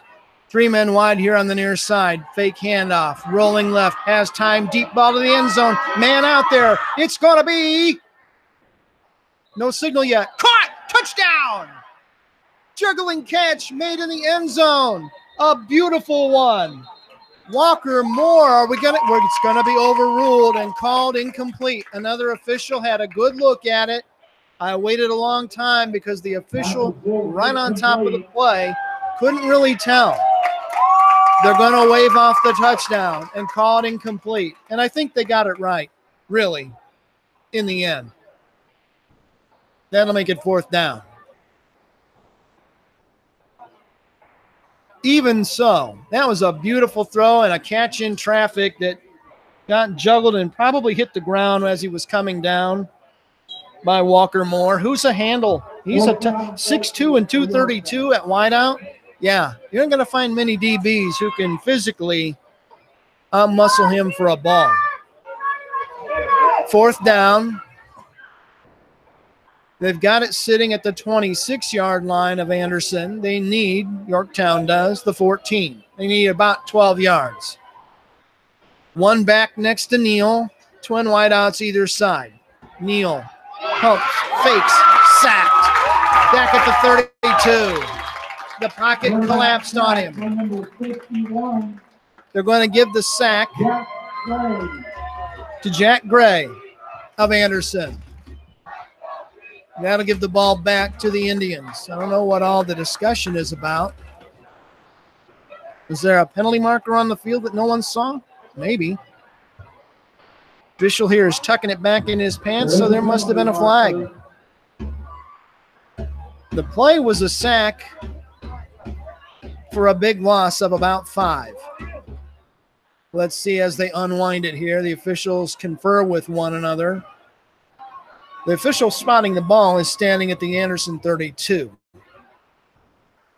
It would be a 6-yard loss on the sack by Neal. If it stands, it may not. It's a hold against the defense. Yorktown catches a major break. Wow. Instead of the Indians getting the ball back at their 32, the ball will be spotted at the 22. 7 penalties unofficially against Anderson. Several big ones. And that makes it 4th and 7 instead of 4th and 12. And Yorktown is going to go at the Anderson 21-yard line. 6 minutes and change, 6:04 to go before halftime. Yorktown 24, Anderson 7. Tigers are going to twin wide out either side of the formation. 1 running back next to Neal, and now a whistle, and I believe Anderson has called a timeout, and they have. They take their 3rd one of the first half. We'll take the break. 5:56 to go in a 24-17 game. Yorktown out in front on Beaver Media and the Delco Preps channel. There's just one place where students are students first, and athletics are played with purpose and perspective. There's just one place where a team is more than a group of individual agendas. It's a catalyst for demonstrating the potential of the collaborative spirit. There's just one place where players, coaches, and fans experience the exhilaration that happens when an entire community rallies behind the school team. That place is your local high school. High school sports offer more than the joy of competition. Studies show that student athletes are more likely to enjoy greater levels of achievement in other areas of their lives, including academics. In addition, high school sports help young people in Indiana develop the discipline and confidence they need to be leaders in life, even as they unite communities like nothing else. High school sports, a winning part of a complete education. This message presented by the Indiana High School Athletic Association and the Indiana Interscholastic Athletic Administrators Association. Brian Beaver back with you at Anderson High School. It's been all Yorktown, and the Tigers are going on 4th and 7 from the Anderson 21. They need the 14. Neal looks. Penalty flags come flying. Procedure against Yorktown. So back-to-back penalties by each team. That's going to hurt the Tigers.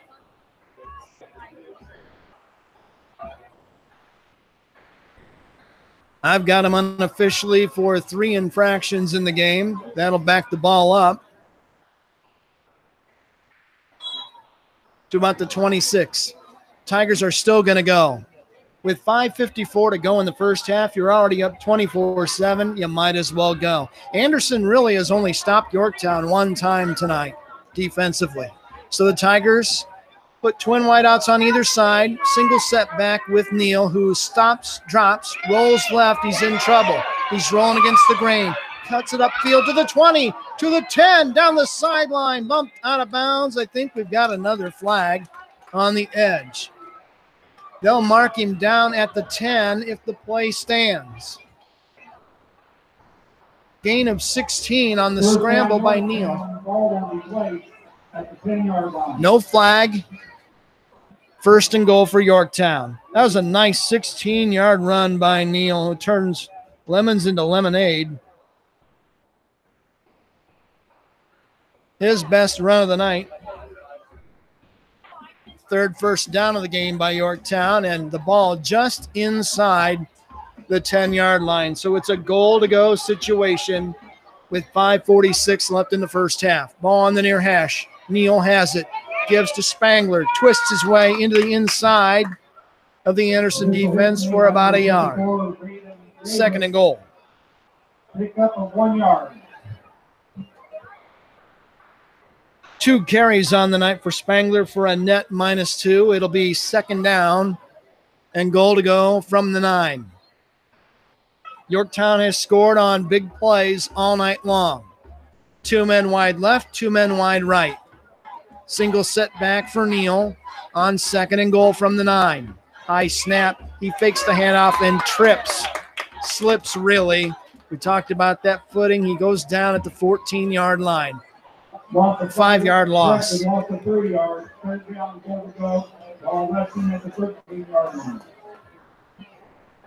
Talked about how slippery the field is, and it looks really nice from the stands, but it's slick. It's wet and slippery and a tough deal. Third and goal. Tigers knocking on the door at the Anderson 13-yard line. Make it the 14. Neal waiting on the ball. He's got it. Looking right. Throwing across the middle. It's caught. Is it going to be good for the touchdown? It is. A touchdown. Yorktown gets on the board again. A beautiful little throw on a crossing route. Can't get you a name or number just yet. I believe it was caught by Jared Harris. We'll double check that for you. I'm going to give it to him now. And Yorktown is back on the board.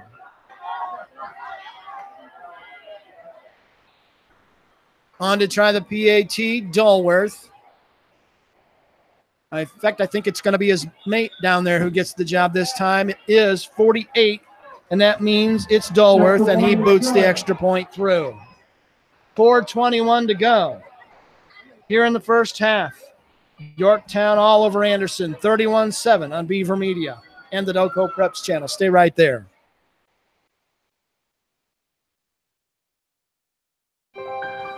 who I swim for?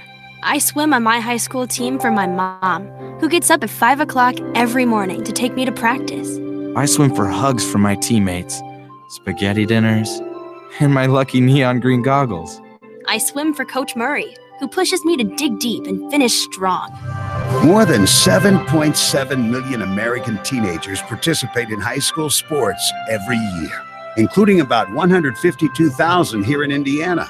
They're all learning essential life lessons, like the importance of hard work, time management, and self-discipline. Skills that are helping them become better leaders and more active, responsible citizens. Most of all, I swim for myself, because I learn more about who I am and who I want to be every time I dive into the pool. That's who I swim for. This message presented by the Indiana High School Athletic Association and the Indiana Interscholastic Athletic Administrators Association.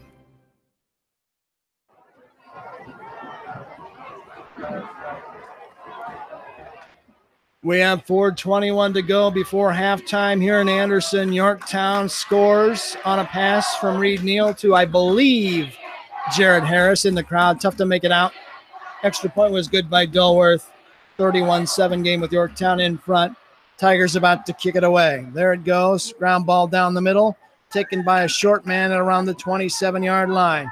Brings it to the 30. Snowed under by about 4 Yorktown defenders on a short return. That was MJ Armstrong returning the kick. And Yorktown will go back to defense. Tigers have had 3 scoring drives on offense, 3 touchdown passes by Reed Neal. And now the Tigers defense will try to get something going as Anderson starts the drive at their own 31, trailing 31-7. Xander Stokes has 2 wide receivers on either side of the formation with a single running back next to him to his left. Snap to him, looks left, throws left. It's caught near the sideline. A man who caught it tripped up after a gain of about 5. Give the catch to Keyshawn Lemon. Nice catch. Second down.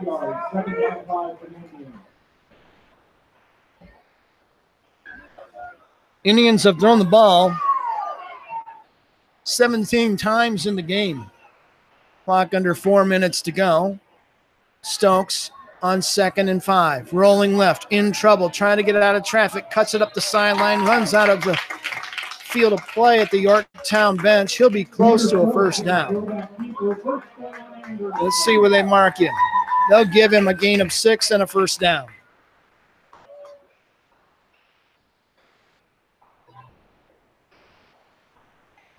Unofficially 6 first downs in the first half for the Indians. Let's see if they can put a couple together. They trail 31-7 with 3:38 to go in second quarter. Anderson's lone scoring drive came following a Reed Neal fumble. Anderson took it 30 yards to pay dirt. That's been all they've had to write home about. Here on 1st and 10. Stokes rolling right, throwing on the run, in and out of the hands of Qualls, incomplete. He shakes his head. And right by his dad saying, Dad, I should have caught it. Good throw. He just let it slip through his hands. 2nd and 10. That'll stop the clock with 3:32 to go before halftime. Qualls has been a pretty good star tonight. He's got 6 catches in the game already. Good hands, talented kid. What you'd expect from a coach's son. Probably been well coached since toddler days in the backyard. On 2nd and 10. From the Anderson 41, Indians ball. They trail by a bunch. They'll throw it deep over the middle. Caught! 45, 40-yard line of Yorktown on a beautiful catch and throw. Give the catch to Octavius Anderson.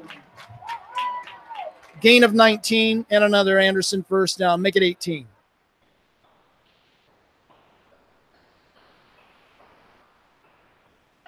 Anderson's second catch, back-to-back first downs.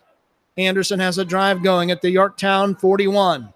3 minutes in the clock running here in the second quarter in a 31-7 game. Yorktown in front.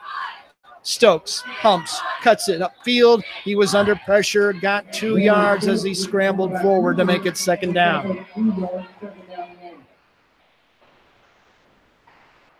Stokes ran for his life there. He got it to the Yorktown 39.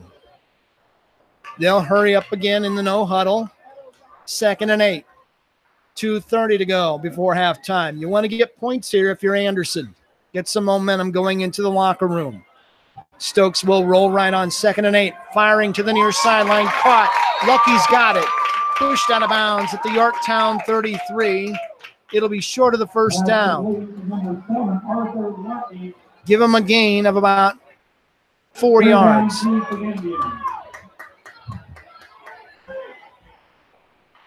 Lucky with his second catch. It's going to be 3rd and short.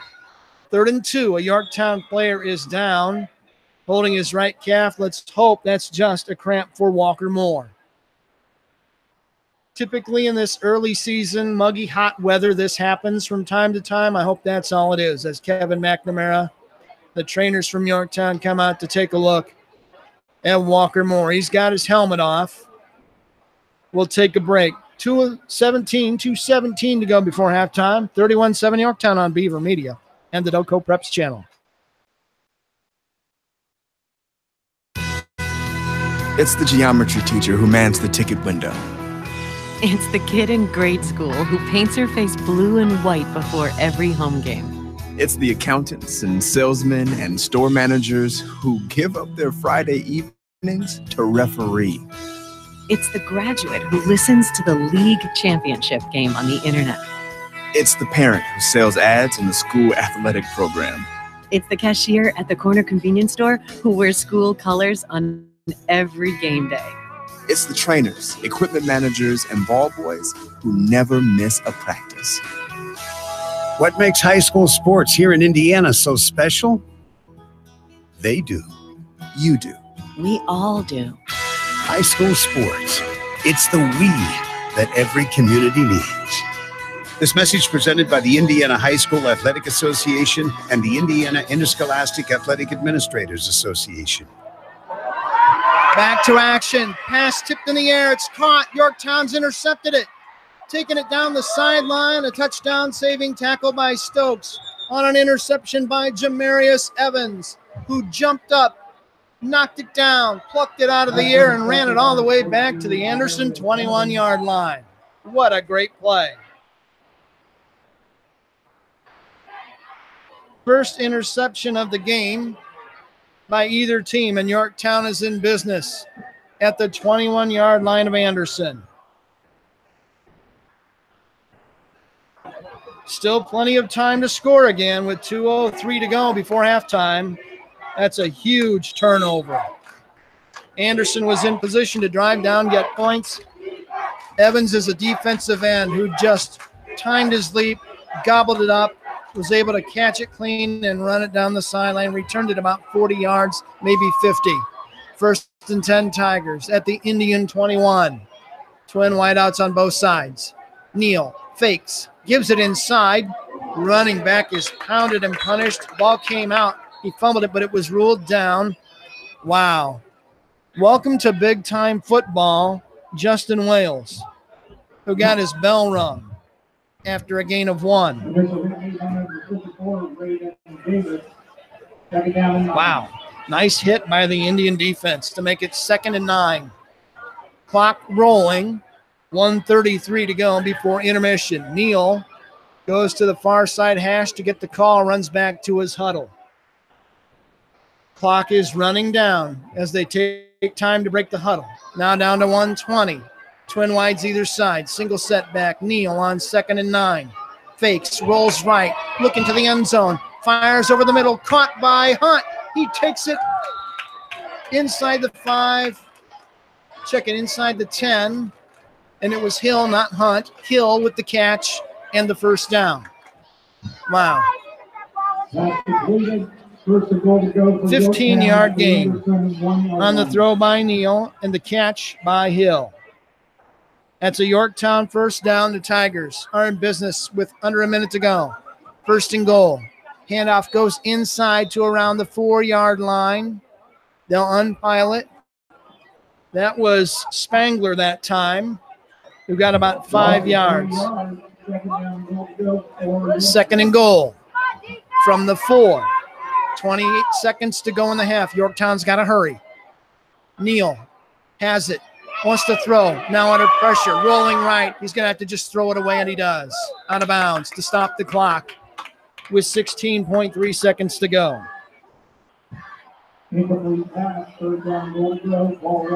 Heady play by Neal. You got time to run 2 more plays with 16 seconds to go. It's going to be 3rd and goal at the Anderson 4. So if you don't call a running play, if you throw it twice, you've got time to do this twice, at least. We'll see what they do. Neal has the call. He'll go to the huddle. Short route throws from the 4. You're not going to burn a lot of clock if you run them cleanly. You should get 2 more tries. 3rd and goal from the 4. Neal says, give me a timeout. Saw something he did not like, and he calls timeout. We'll break it as well. Just before halftime, Yorktown 31, Anderson 7 on Beaver Media and the Delco Preps channel. There's just one place where students are students first, and athletics are played with purpose and perspective. That place is your local high school. High school sports offer more than the joy of competition. Studies show that student athletes in Indiana are also likely to enjoy greater levels of achievement in other areas of their lives, including academics. High school sports, a winning part of a complete education. This message presented by the Indiana High School Athletic Association and the Indiana Interscholastic Athletic Administrators Association. Following the Yorktown timeout, it'll be 3rd and goal Tigers at the Anderson 4-yard line. We have 16.3 seconds to go in period number 2. Yorktown out in front 31-7. They scored nearly this many points in 4 quarters a year ago. They've got a great chance to add more before the break here. Following the timeout, man in motion. Neal looks over the middle. Fires over the middle. It's in and out of the hands of Garrick Smallstig in the end zone. If he catches that clean, it's a touchdown. That'll bring up 4th down. Throw was a touch high. Good attempt by Smallstig, but he just couldn't grab it out of the air. 12.1 seconds left on the clock. 4th and goal at the 4. Basically a glorified extra point. Yorktown's going to try the field goal. They'll spot the ball at the 11-yard line. It's a 21-yard attempt coming up for Mitchell Dulworth. Smallstig is the holder. Good snap, hold on the platform, kick on the way. It looks like a beauty. It's no good. He missed it wide right. Field goal, no good. Plenty of leg, just wide right. So Anderson dodges a bullet. Wow. Well, they could use a break, and they get it. 8.5 seconds to go. That's a touchback, so Anderson gets it at their own 20-yard line. Indians have struggled to sustain any offense so far in the game tonight. They've had moments.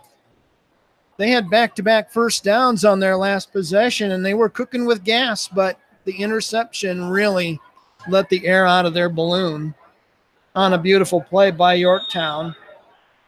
Sensational young player by the name of Jamarius Evans, who's going to be fantastic in 2 more years. He's pretty good now. So let's see if Anderson takes a knee or if they try to do something with this 8.5 seconds. Player runs on late. That's Heidelberg. He's supposed to be at running back. Now he goes in to the left of Stokes. Play clock at 2. They just get it off. Stokes, far side throw. Caught. Taken up field to around the 25-yard line, but that's going to be all on a nice catch by Keyshawn Lemon. Did he get out of bounds and stop the clock? It looks like he did. With 5, make it 2.5 seconds to go. That's a catch and a gain of about 6 yards from Stokes to Lemon. Stokes has thrown it 22 times in the first half. Pass complete for 6-yard gain. 2nd and 4 when play resumes. It looks like a Yorktown player went down hurt on the far sideline, and he is. And it looks like another cramp. They're working that right hamstring where you got him on his back. You lift his leg up to your waist and push on his ball of his foot to try to get that muscle to relax a little bit. So barring a penalty, this will be the final play of the first half coming up for Anderson. The ball at their own 26, and let's see if they just run a jailbreak, 3 guys run in the same spot and throw it up in the air 50 yards and see what happens kind of play. Stokes has a strong arm. He's not going to throw it to the end zone from his 26, but he could throw it a long way. Twin wideouts on either side. He takes the ball. Clock runs to 0. He'll step up. Long throw over the middle. It's nearly intercepted. In and out of the hands of the safety, Austin Hill. And that's the final play of the first half.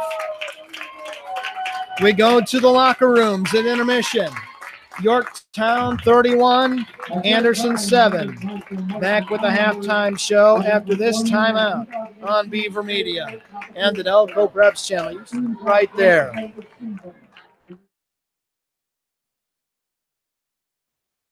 There's just one place where students are students first, and athletics are played with purpose and perspective. There's just one place where a team is more than a group of individual agendas.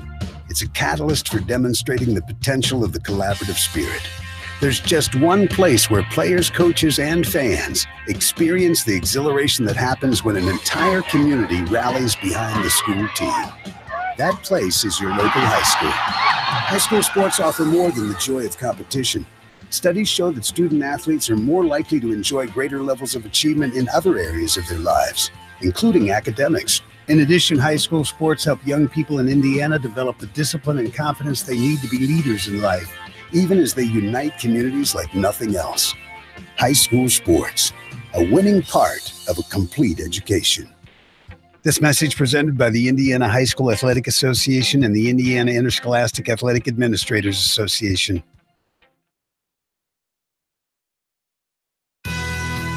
It's the geometry teacher who mans the ticket window. It's the kid in grade school who paints her face blue and white before every home game. It's the accountants and salesmen and store managers who give up their Friday evenings to referee. It's the graduate who listens to the league championship game on the internet. It's the parent who sells ads in the school athletic program. It's the cashier at the corner convenience store who wears school colors on every game day. It's the trainers, equipment managers, and ball boys who never miss a practice. What makes high school sports here in Indiana so special? They do. You do. We all do. High school sports. It's the we that every community needs. This message presented by the Indiana High School Athletic Association and the Indiana Interscholastic Athletic Administrators Association.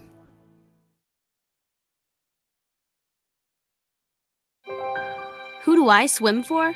I swim on my high school team for my mom, who gets up at 5 o'clock every morning to take me to practice. I swim for hugs from my teammates, spaghetti dinners, and my lucky neon green goggles. I swim for Coach Murray, who pushes me to dig deep and finish strong. More than 7.7 million American teenagers participate in high school sports every year, including about 152,000 here in Indiana. They're all learning essential life lessons, like the importance of hard work, time management, and self-discipline. Skills that are helping them become better leaders and more active, responsible citizens. Most of all, I swim for myself, because I learn more about who I am and who I want to be every time I dive into the pool. That's who I swim for. This message presented by the Indiana High School Athletic Association and the Indiana Interscholastic Athletic Administrators Association.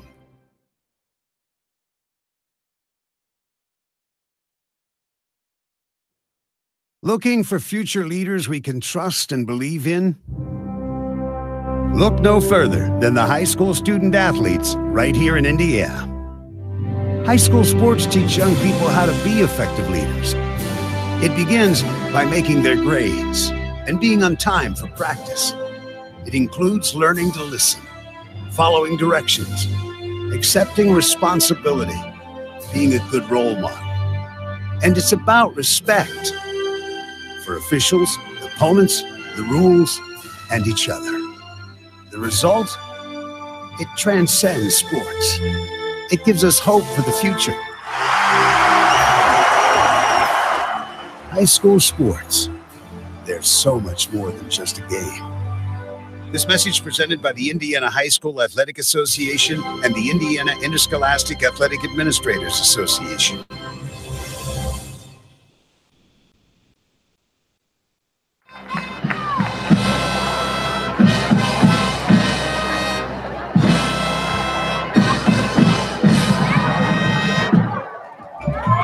Welcome back to Anderson High School. We're at halftime, as you might guess, with the marching band in the background. Yorktown leading this one after 24 minutes of football by a score of 31-7. Quick look at the scoring here in the first half. It was all Yorktown early. The first four scores of the game belonged to Yorktown, including on the first play from scrimmage, 15 seconds into the game. 57 yards on a pass from Reed Neal to McCowan. Hill with the run for the extra point conversion, 8-0 Yorktown. Yorktown got a safety of 4:05 of the first quarter. They blocked a punt in the end zone but couldn't cover it. It rolled out the back end. 8-0 became 10-0 Yorktown. One more score in the first quarter for Yorktown, a 61-yard Hill free kick return. Austin Hill. Dalworthy with the extra point kick to make it 17-0, and that's where the first quarter came to a halt. Second quarter, first play of the period again. Yorktown, a 23-yard pass from Neal to, I believe, Stevenson. Dalworth with the extra point to make it 24-0 Yorktown. Anderson finally got on the board. They recovered a Reed Neal fumble deep in Yorktown territory, and they were able to get a 10-yard pass from Stokes to Qualls for the TD. Qualls with the kick as well to make it 24-7 with 8:37 to go in the second quarter. And then with 4:21 left before halftime, Yorktown struck again. A 14-yard pass from Neal to Harris. Dalworth with the kick again, and it was 31-7 Yorktown. They had a chance to add more right there near the end of the first half, but couldn't get it in the end zone. Defensively, Anderson did a nice job and stopped Yorktown right there at the 4-yard line and got the ball back and ran a couple plays, and that was it. So Yorktown scores 17 in the first, 14 more in the second. The lone points for Anderson in the second quarter. So a lot to do for Ron Qualls Ball Club. They trail big, 31-7 at halftime, and they'll have to play a fantastic second half just to get close. We'll see how much of it they can do. We'll check the statistics for you shortly, but right now we're going to let you enjoy a few minutes of the Anderson High School marching band. Stay right there.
We're at halftime. The band show just ended. Got a nice hand from the crowd here at Anderson High School in appreciation of all the hard work put in by those kids as well.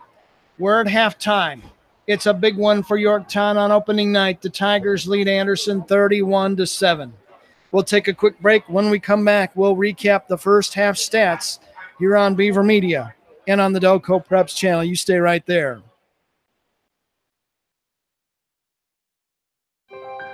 Who do I swim for? I swim on my high school team for my mom, who gets up at 5 o'clock every morning to take me to practice.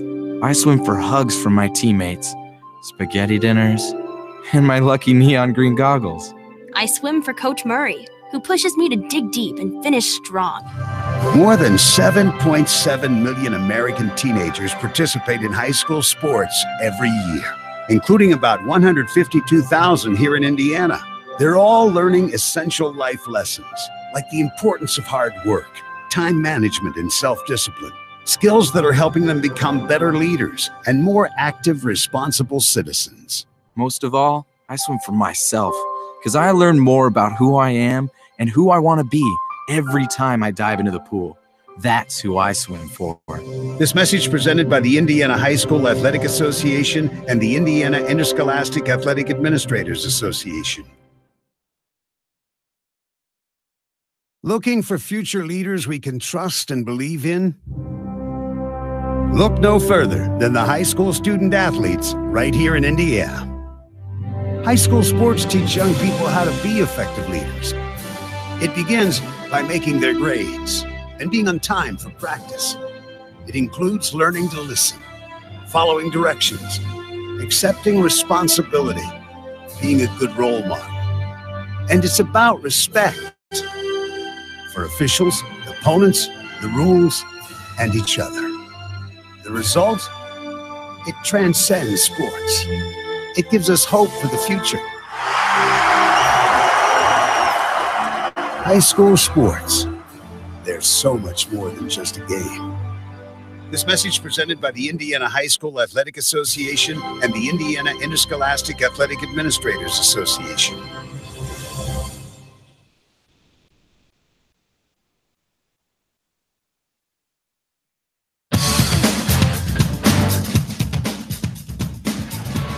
Welcome back to halftime here at Anderson High School. Brian Beaver along with you again tonight on Beaver Media and the Delco Preps channel.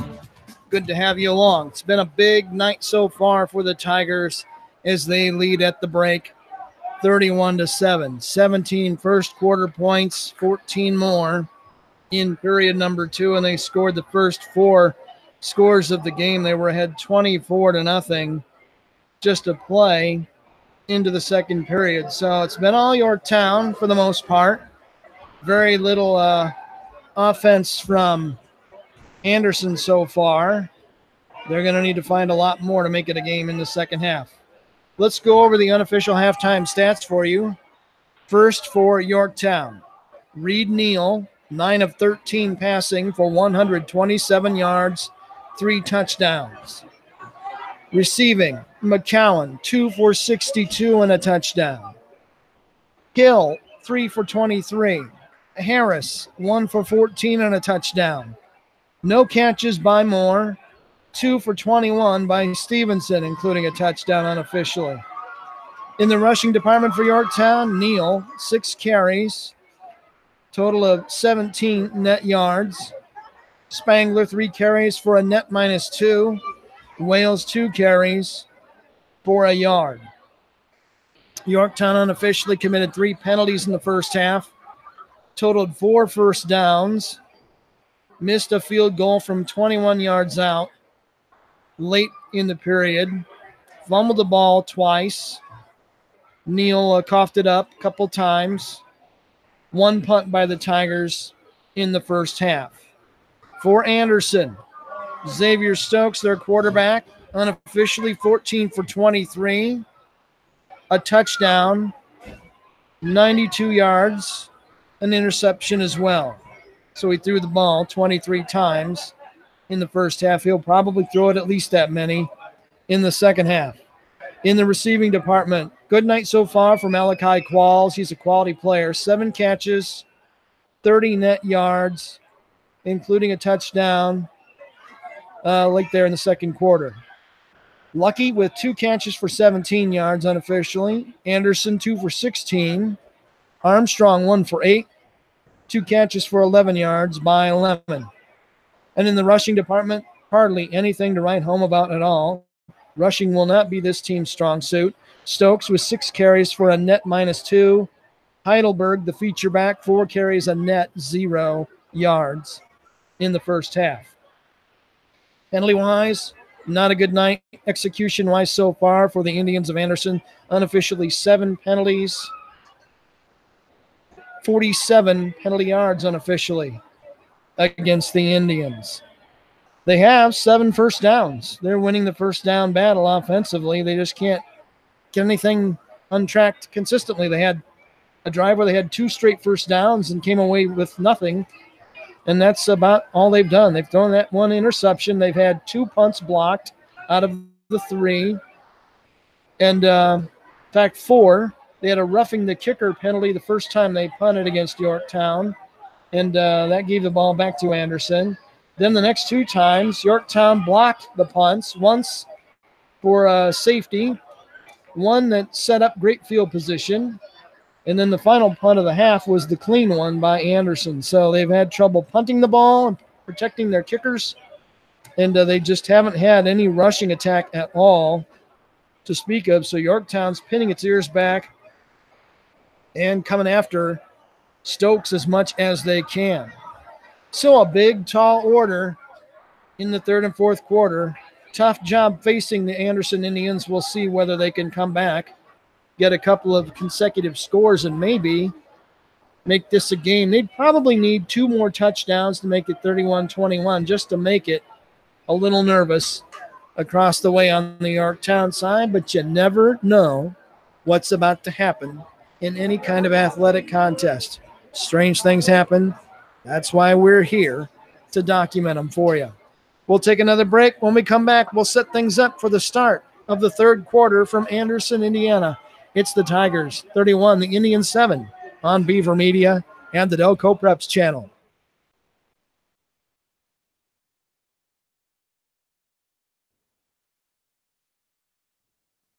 There's just one place where students are students first, and athletics are played with purpose and perspective. There's just one place where a team is more than a group of individual agendas. It's a catalyst for demonstrating the potential of the collaborative spirit. There's just one place where players, coaches, and fans experience the exhilaration that happens when an entire community rallies behind the school team. That place is your local high school. High school sports offer more than the joy of competition. Studies show that student athletes are more likely to enjoy greater levels of achievement in other areas of their lives, including academics. In addition, high school sports help young people in Indiana develop the discipline and confidence they need to be leaders in life, even as they unite communities like nothing else. High school sports, a winning part of a complete education. This message presented by the Indiana High School Athletic Association and the Indiana Interscholastic Athletic Administrators Association.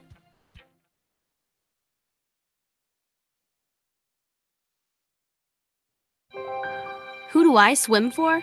I swim on my high school team for my mom, who gets up at 5 o'clock every morning to take me to practice. I swim for hugs from my teammates, spaghetti dinners, and my lucky neon green goggles. I swim for Coach Murray, who pushes me to dig deep and finish strong. More than 7.7 million American teenagers participate in high school sports every year, including about 152,000 here in Indiana. They're all learning essential life lessons, like the importance of hard work, time management, and self-discipline. Skills that are helping them become better leaders and more active, responsible citizens. Most of all, I swim for myself, because I learn more about who I am and who I want to be every time I dive into the pool. That's who I swim for. This message presented by the Indiana High School Athletic Association and the Indiana Interscholastic Athletic Administrators Association.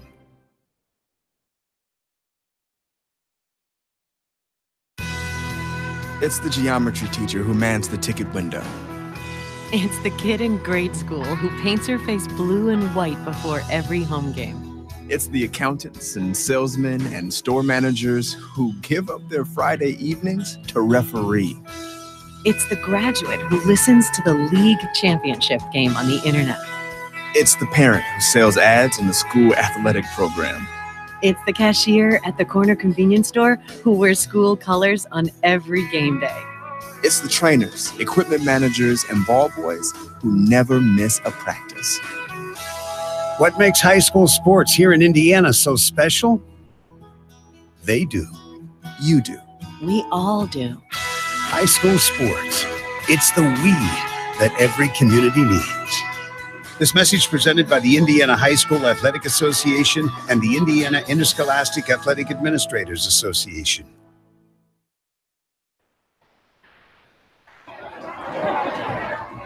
We're back at Anderson High School. Both teams are back out of their locker rooms. We're not far from the start of the third quarter of this game tonight. Yorktown well on its way with a 31-7 lead at intermission. You got to continue to play well. You don't want to get lazy or lax in your execution and A, give back the lead, and B, create a bad habit. So we'll see how razor sharp Mike Wilhelm's Tigers can stay, starting the second half with a 24-point lead. I've seen bigger leads disappear. You got to respect your opponent, and hopefully they'll be able to hold on for the win. Anderson has some talented players. This is not going to be a bad football team for very long with Ron Qualls coaching, and I'm just here to tell you that. That man knows how to coach. He had a terrific run at Heritage Christian. You give him the time and the tools here, he's going to do some big things for Anderson High School football in the next few years. I'm confident of that.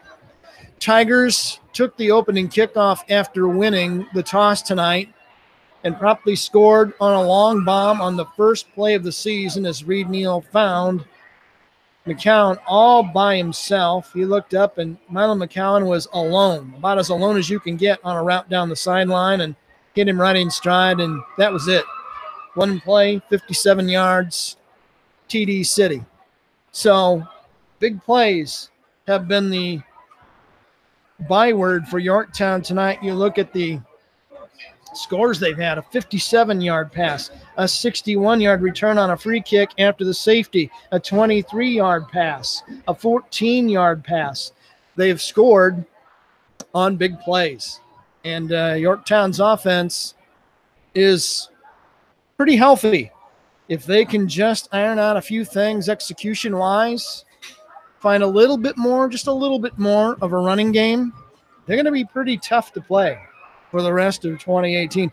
As I said to someone earlier tonight, they weren't that bad a team a year ago. They had several close losses that could have been wins. They could very well have gone 7-3 instead of 3-8 before the sectional. And, they beat Pendleton Heights late in the year. They played some pretty good football a year ago for Mike Wilhelm, and a lot of those guys who did it are down there again. So this Yorktown team could be pretty good by the time we get to the end of the regular season. Long way to go, though, and a lot of football to play. Hopefully for everybody, both teams will come out healthy, learn some things, and be even better in week 2 than they were in week 1. Take one more quick break. When we come back, the start of the third period tonight in Anderson, a 31-7 Yorktown lead on Beaver Media and the Delco Preps channel. Looking for future leaders we can trust and believe in? Look no further than the high school student athletes right here in Indiana. High school sports teach young people how to be effective leaders. It begins by making their grades and being on time for practice. It includes learning to listen, following directions, accepting responsibility, being a good role model. And it's about respect for officials, opponents, the rules, and each other. The result? It transcends sports. It gives us hope for the future. High school sports. They're so much more than just a game. This message presented by the Indiana High School Athletic Association and the Indiana Interscholastic Athletic Administrators Association.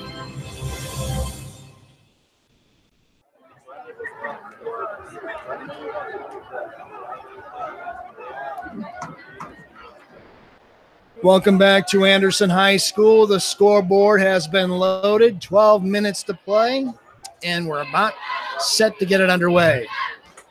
Yorktown and Anderson, opening night football. Boy, it sounded so good to hear the crowd and both teams warming up. The sounds of the game, the clapping, the hitting, the yelling. It's, man, it's addictive. If you don't like football, I feel sorry for you. But we're all set to go. We've flipped the field. Yorktown will kick right to left, south to north here in the second half. Teeing it up to do the honors for Yorktown. Number 80, Jared Harris, one of the seniors. And we'll see what transpires here in the second half. Anderson will have twin deep men to return the kickoff. I believe Sam Cole is one of them. Heidelberg might be the other one. Danger here. Don't want to let your guard down if you're Yorktown with a 31-7 lead. Harris with the ball on the tee, right on the X, on the 40-yard line. The crowds come to life. Harris gets the okay from the officials. Here's his kick. It's on the ground, on the near side, picked up at the 35-yard line, and a return of about 6 yards to the 41. Return that time by Marquise Cullum, and the solo stop for Yorktown on the coverage team by Alex Gibson, a sophomore. Nice tackle by him. So first down, 10 yards to go. They'll put him at the 41-yard line. So the first drive of the second half begins for Anderson at their 41-yard line. Stokes under center. Claps, takes the snap, has plenty of time. Now flushed, rolling left, cuts it upfield, throws it deep. It's in and out of the hands of a wideout at the 30-yard line, and a flag as well.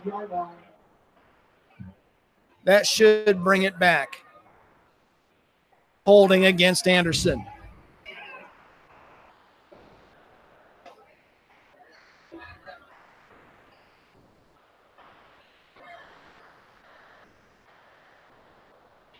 So not a good start in the third period for the Indians. The flag sitting at about the 36-yard line. The officials talk it over with Yorktown. They'll almost certainly take the penalty. There's the signal again, holding against Anderson. And they'll walk it off all the way back. Wow. All the way back to the 26.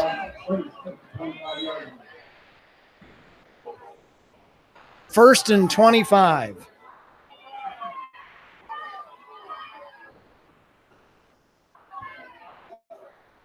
Stokes.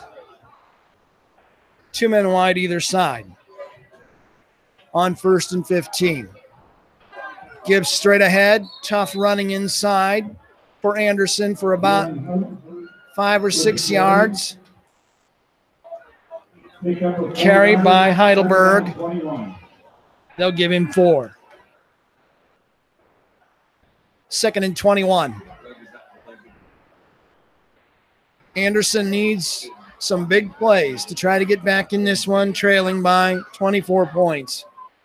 Stokes throwing near side, caught by Lucky, turns it upfield to the 40-yard line where he's bumped out of bounds. He's going to be very, very close to a first down. We'll see if they give it to him. It's going to be a yard short. 20-yard throw and strike. Nice catch by Lucky. On 3rd and short, they go right back to him. Bam, he's hit right at the line of scrimmage on the catch. A flag across the way as well. Let's see how they unfold this one.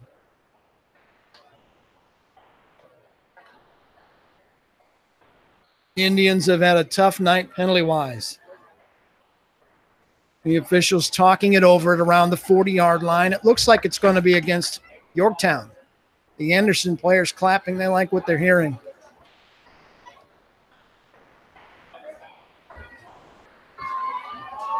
A little bit of a delay here now as the officials trying to iron this out, figure out what they've got. Here comes the referee facing the near stands. We'll get a signal from him momentarily. It's against Yorktown. An illegal participation call.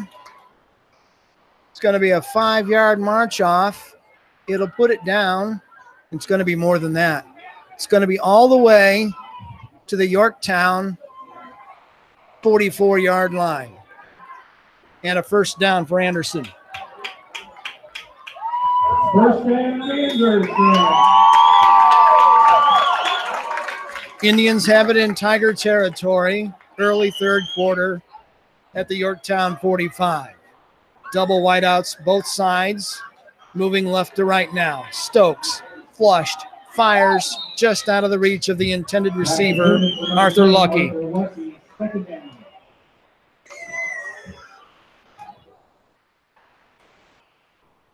That'll bring up 2nd down.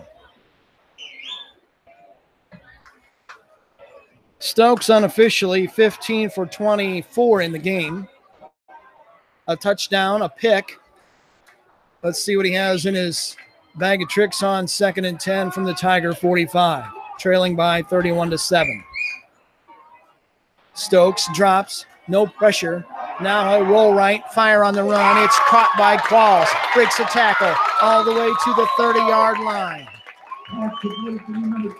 It should be a gain of about 14 and another Anderson first down.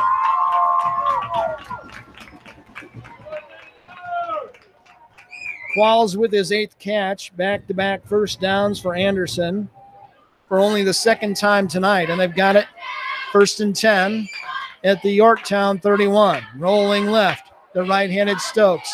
Now he'll keep it, cut it upfield, 30, 25 to the 24 before being hit and taken down on a nice open field tackle for Yorktown. That was John LaPrade putting it on him. Gain of 6 yards on the scramble by Stokes.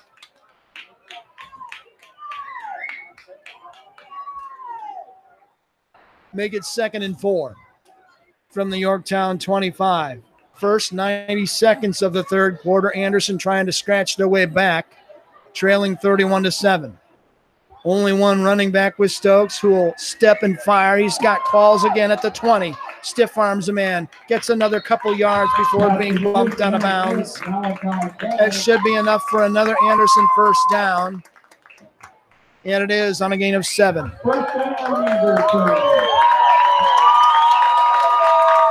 Qualls with a pair of catches here in the 3rd quarter. Another first down for the Indians. I've got them for 10 in the game unofficially, and they've got a fresh 4 at the Yorktown 19. 10:22 to go 3rd quarter. Tigers show blitz. They don't come. Stokes throws far side, in and out of the hands of the intended receiver. That was Anderson who couldn't put the clamps on it. It'll be 2nd and long.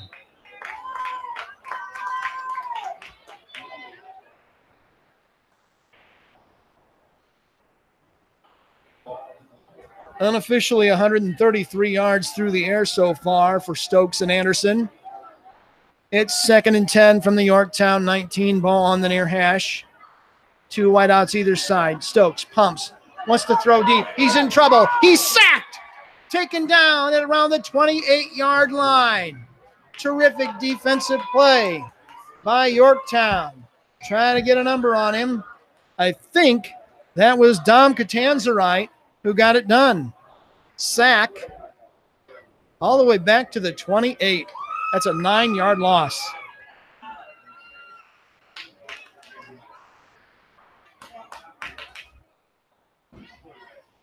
That'll bring up 3rd and forever at the Yorktown 28-yard line. Stokes is going to have to throw. Pumps. Fires over the middle. Caught. Lemon has it. Takes it inside the 20 to around the 18, but short of the first down.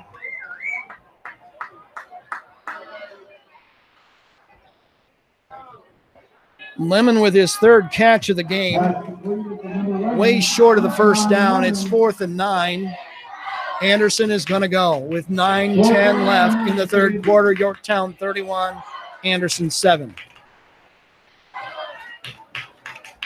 You hear the Anderson fans, they want to score. I think they'd settle for a first down right now. 2 men wide either side for Stokes, 1 running back. He claps for the ball. There it goes. He's got it. Looks over the middle, fires over the middle. Caught by Qualls. He'll have the first down. Maybe. He's right on the stick. They needed 9. If he didn't get 9, he got 8 3/4. Let's see where they spot him. They're going to spot him a yard short. Yorktown holds. Wow. Every inch matters. Yorktown holds on downs, and they'll get the ball at their own 10-yard line. Good job by the Tiger defense. I didn't get a number on the guy who stuck Qualls right after he caught it, but he saved him a first down. Ball just inside the Yorktown 10. Tigers leading 31-7. Neal directing traffic in the backfield. Takes the snap. Handoff. Straight ahead running. Not much real estate that time.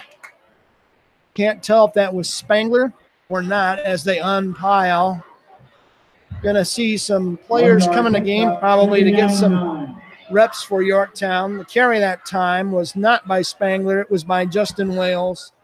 His 3rd carry picks up a yard for him.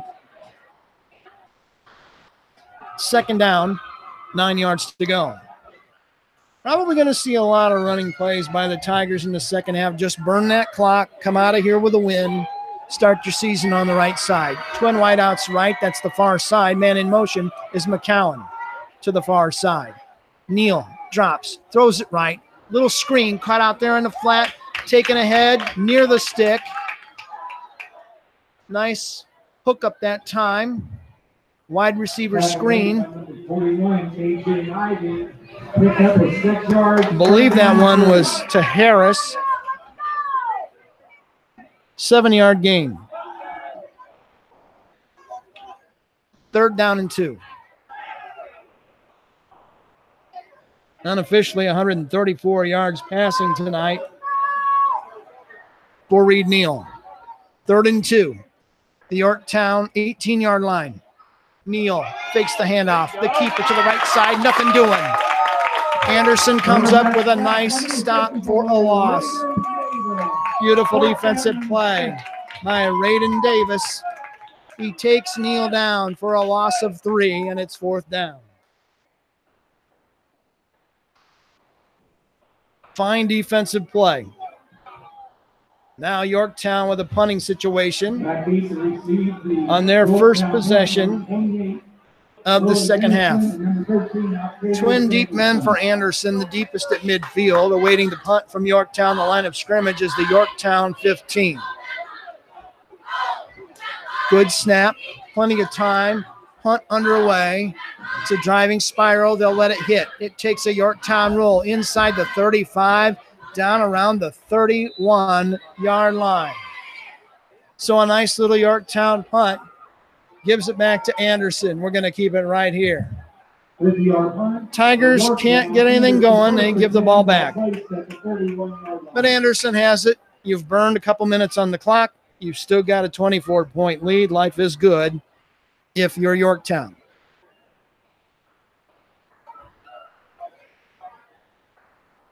Next week, Yorktown will be at home. They'll take on Muncie Central a week from tonight. First and 10 for Anderson at their 31. Moving it left to right, north to south here at home. Plenty of time for Stokes. Now he's flushed. Look out. Nearly sacked. He gets away. Runs left. Fires at the last minute. Incomplete. Another dropped ball by the Indians receiving corps. That'll bring up second down.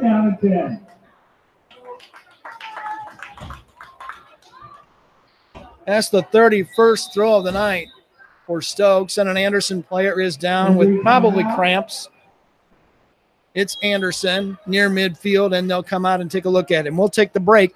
6:09 to go third quarter. It's Yorktown 31. Anderson 7 on Beaver Media and the Delco Preps channel. Looking for future leaders we can trust and believe in? Look no further than the high school student athletes right here in Indiana. High school sports teach young people how to be effective leaders. It begins by making their grades and being on time for practice. It includes learning to listen, following directions, accepting responsibility, being a good role model. And it's about respect for officials, opponents, the rules, and each other. The result? It transcends sports. It gives us hope for the future. High school sports. There's so much more than just a game. This message presented by the Indiana High School Athletic Association and the Indiana Interscholastic Athletic Administrators Association.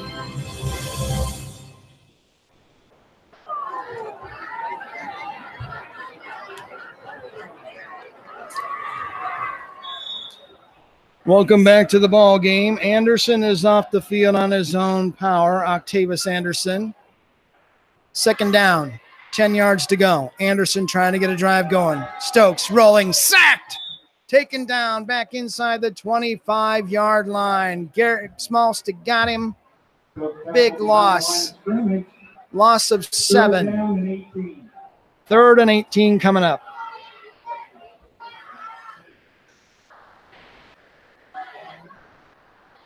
Smallstick with the sack.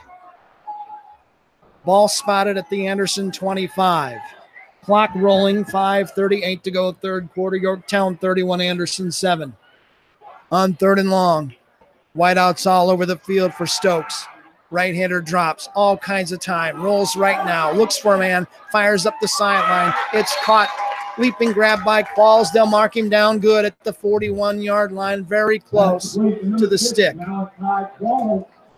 Let's see if they give it to him. It's going to be very, very tight again. Qualls may be down hurt. They're going to mark him down at the 39. He's 2 yards short on a gain of 16.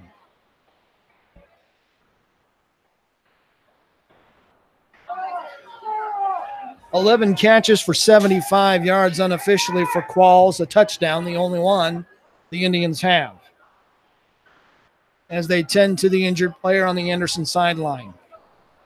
Injury timeout. We've got a stoppage in play. Yorktown's going to take water. We'll take the break. 5:06 to go third quarter. Yorktown 31, Anderson 7 on Beaver Media and the Delco Preps channel. Stay right there. More than 7.7 million American teenagers participate in high school sports every year, including about 152,000 here in Indiana. They're all learning essential life lessons, like the importance of hard work, time management, and self-discipline, skills that are helping them become better leaders and more active, responsible citizens. This message presented by the Indiana High School Athletic Association and the Indiana Interscholastic Athletic Administrators Association.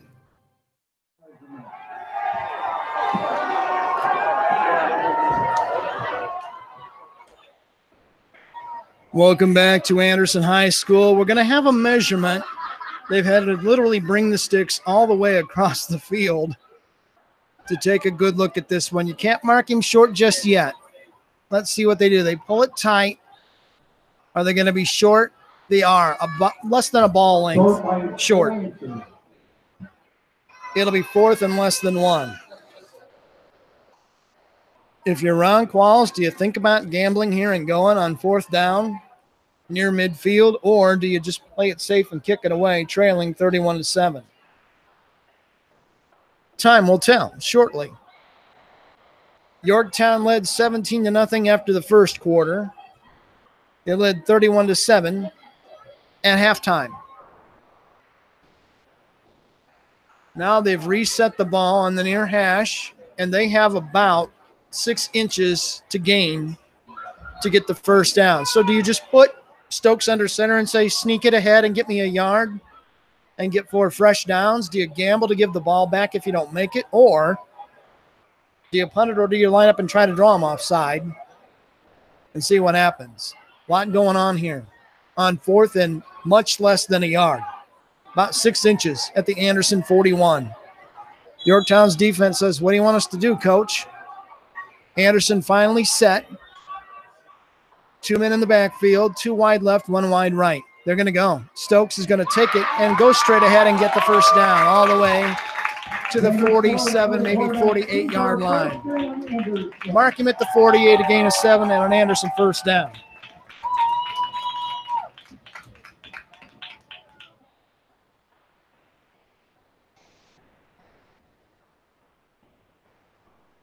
Fourth first down unofficially of the second half. 1st and 10 at the Anderson 48. Quick throw near side. It's caught to the Yorktown 45-yard line on a nice catch out here in the flat by M.J. Armstrong. Give him a 6-yard gain.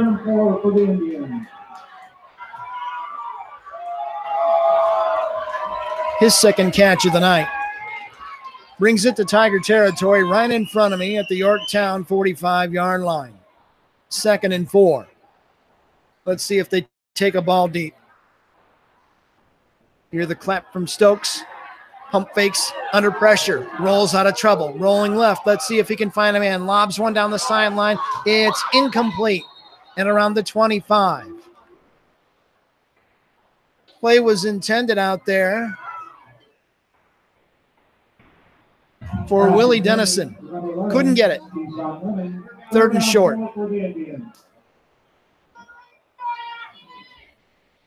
Stokes has thrown it 34 times tonight.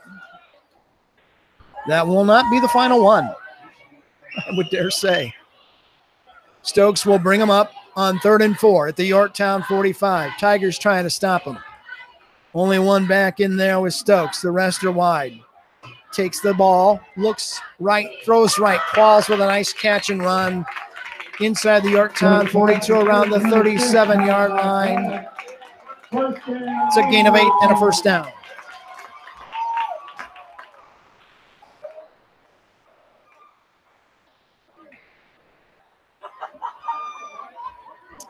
Five first downs unofficially in the half, 12 in the game unofficially by Anderson. A fresh 4 downs at the Yorktown 36. Best drive of the night so far by Anderson as they trail by 24. Under 4 minutes to go, 3rd quarter. Man comes in motion. They'll hand it straight ahead. Heidelberg with running room. Nice hole that time. Inside the Yorktown 30. Still fighting. Look at that pile. Push all the way to the Yorktown 22-yard line for a first down. 15-yard gain for Heidelberg.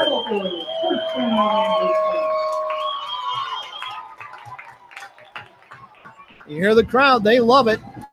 4 straight first downs. Best drive of the evening by the Indians as they take it all the way to the Yorktown 22. 1st and 10. 3:13 to go, 3rd quarter. 31-7 Yorktown in front. Stokes trying to change a little bit of that. Pump fake. Looks downfield. Throws near side. Calls complete again inside the 20 to around the 16-yard line before he's knocked out of bounds. Goes past the break and number 6, modified call. Pick up a 5-yard 2nd down and 5.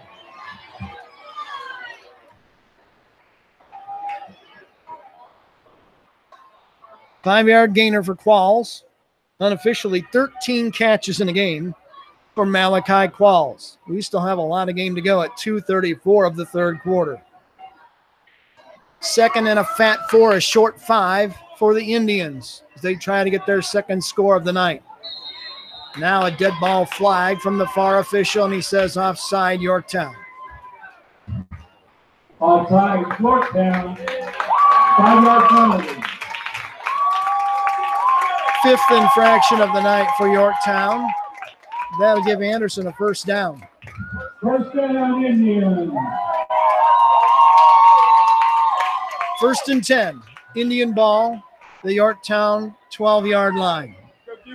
2:21 to go, third quarter. Stokes drops the snap, picks it up under pressure. He rolls left. Now he's going to get buried. Yorktown sacks him back around the 16-yard line. The first man couldn't get him, but the second one did when he spun away. Loss of 5 yards. Give him a 5-yard loss on the sack. 15.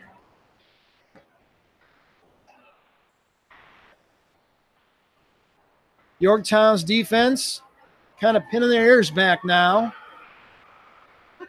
They've thrown the ball 36 times. I think we've established they're going to throw it a lot. Single setback, 2nd and 15. Anderson can get a first down without getting a touchdown. Here's a throw down the middle. Caught. Qualls spins out of the grasp of the defender. Ticket to the 9-yard line, short of the first down. Give him a gain of 7. I don't know what the Anderson record for catches in a game is, but he's probably knocking on the door. I've got Qualls for unofficially 14 catches in the contest. He's a talented kid. Give him credit where credit's due. It's going to bring up a 3rd and long, though. 8 yards to go for an Anderson first down. They need to get inside the Yorktown 2 in the final minute of the third quarter, trailing 31-7. Stokes awaiting the ball. He's got it. Looks down the middle. Fakes. Rolls left. Trying to find a man. Can't. Defender closes on him. Throw to the back of the end zone. Incomplete. Leaping attempt down there. A great try by Arthur Lucky. That'll stop the clock and bring up 4th and long. 38.3 seconds to go. Do you go for a field goal down here? It's almost a gimme for Malachi Qualls. I think they're just going to go for the 6, at least the first down. They need 8 yards to roll it over. They need to get inside the Yorktown 2. From around the 10, near hash. Rolling right to the short side of the field. Throw to the corner of the end zone. It's caught. It's incomplete. He came down out of bounds. Great defensive work down there by Jared Harris. Qualls caught it, but he was off the ground, and Harris shoved him out of bounds, and by the time he came down, he was outside the boundary. Incomplete pass. Yorktown holds on downs. That was a pretty catch by Qualls, I'll tell you. That might have been his best grab of the night, and it'll go as an incomplete pass. Can't wait to see that on the video clips. So Yorktown holds on downs, and they'll start this drive deep in their own territory at the 9-yard line. Yorktown's had terrible field position starting at the 10 and starting at the 9 now. 31 seconds to go, third quarter. They've had a scoreless period for the first time tonight so far, but we've got a snap or 2 more to go here. Now a Yorktown player comes running on offensively late. Let's see what they do with it. Tigers 31, Indians 7 in a game that has been mostly Yorktown's. Ball on the near hash. That's the left side as Yorktown moves it right to left across your imaginary screen. Movement in the backfield. The running back crept up. That's going to be a Yorktown penalty. Illegal procedure. Against Yorktown after distance to the goal.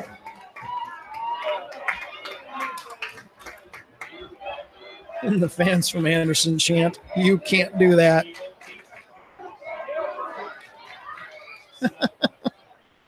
You got to love high school sports. Now we'll get the quarterback ready to snap it here.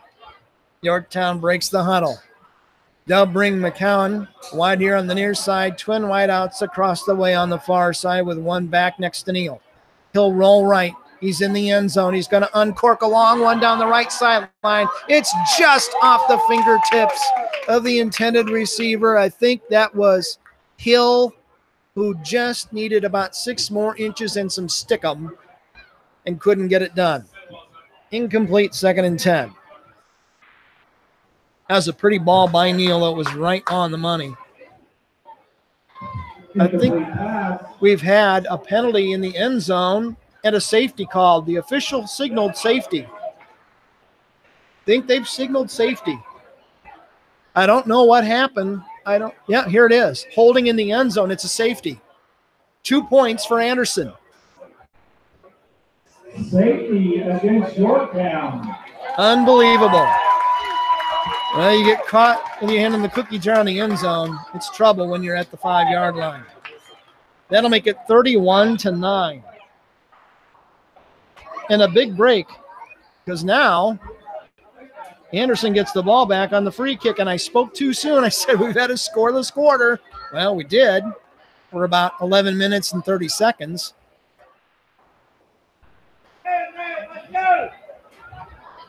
24.2 on the clock. Well, how do you like them apples? We've seen a lot of things tonight. We've had 2 safeties in this game. And now Yorktown will have to kick it away to Anderson with just a little over 24 seconds to go 3rd quarter. You're going to get great field position if you're Anderson. Complicates things a little bit. Yorktown still has a comfortable lead, mind you, at 31-9. But that's not what you wanted if you're Mike Wilhelm and the coaching staff. That's a free 2 points that kind of play could hurt you late in the season in a really close game. You just can't commit a foul that deep in your own territory. Yorktown will elect to go the place kick route instead of the punt route on the free kick. They'll kick it from their own 20-yard line. Twin deep men for Anderson down here at around their 35-yard line. Willie Dennison and Sam Cole. Cole the closest to us on the near side. Yorktown will kick it away. Jared Harris is going to do the honors. They've got him lined up. Here's the approach. Here's the kick. Line drive. It'll hit and take a Yorktown roll all the way back to the 31-yard line. Here comes Dennison. Jitterbugs his way across the 40, out to the 42. That'll stop the clock temporarily at 18.7 to go. Anderson with great field position again. They started the drive at the 43, then start this drive at their 42. In fact, they're going to give him the 44 with 18.7 left on the 3rd quarter clock. Anxious as you are to hear scores from tonight around the area. New Pal Kokomo comes to mind. Delta Muncie Central comes to mind. On 1st and 10 from the 44, Indians have it near midfield. They throw a strike across the way at midfield. It's going to be near the stick, but I think just a little bit short on a complete pass. That's Lemon again, his 4th catch of the game for 8 yards. 8 yards, 2nd and 2. 2nd and 2. There's the whistle on the scoreboard. The 3rd quarter has come to a close. We played 36 minutes of football in Anderson. We go to the final quarter. Yorktown 31, Anderson 9 on Beaver Media and the Delco Preps channel. Keep it right there. Looking for future leaders we can trust and believe in? Look no further than the high school student athletes right here in Indiana.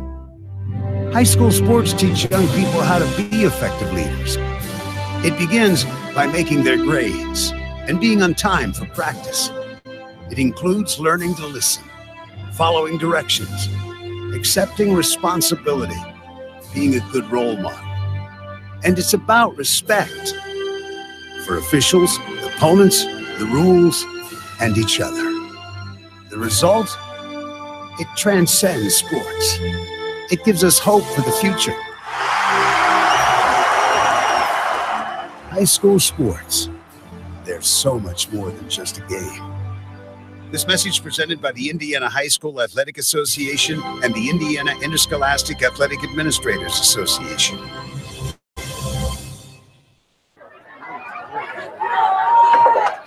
Brian Beaver back with you at Anderson High School. We move to the fourth quarter.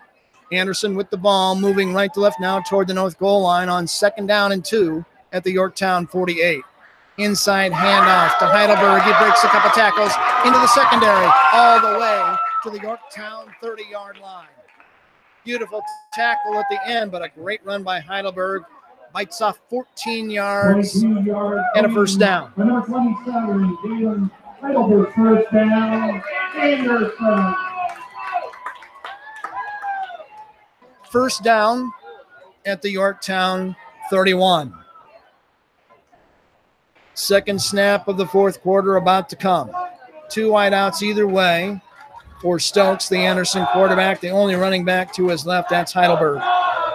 Waiting on the snap, play clock down to 5. There's the snap. Stokes standing by himself, throws down the middle. It's nearly intercepted. Pass was intended for Arthur Lucky. Hill nearly picked it off from his safety spot. Make it 2nd and 10. 41 passes thrown in a game tonight by Xander Stokes. He's a good-looking quarterback, athletic, strong arm, makes pretty good decisions. Let's see what he does here on 2nd and 10. Tigers protecting a 31-9 lead. Stokes will throw right. It's in and out of the hands of his receiver, and Stokes is down and he might be hurt. Holding his right knee. That's not good. He took a shot after he threw it. He's going to roll over and get back, try to get back up on his own power. That was another catchable ball that his receiver just dropped. He's got a strong, strong arm. And now he's down on his back, and they'll tend to him at around the 36-yard line. You'd hate to see him get hurt. Hope it's nothing more than a cramp. This kid's a pretty good ball player. Moved here from Florida, played his ball in Florida last year. Trainer says, "Can I help you up?" He says, "Nope, I'm getting up on my own." He gets a nice hand from the fans. He's going to get Fred Sanford gimp walk to the sideline. Just a mild limp. I think he's going to be out one play. It's 3rd down, 10 yards to go. We'll see who goes in at quarterback. It's going to be Carson Slavin, number 12 on his jersey.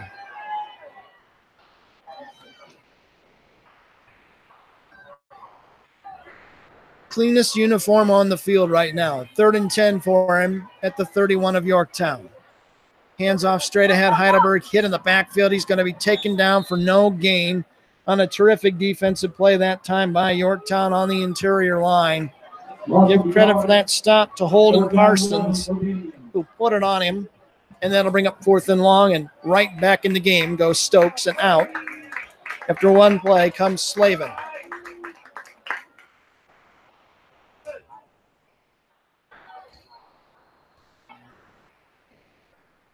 It'll be 4th and 9. Tigers trying to get off the field again. 1 running back, 4 wideouts, 2 to each side. Stokes will roll it right. Has protection. Now fires on the run. It's incomplete. Through behind his receiver.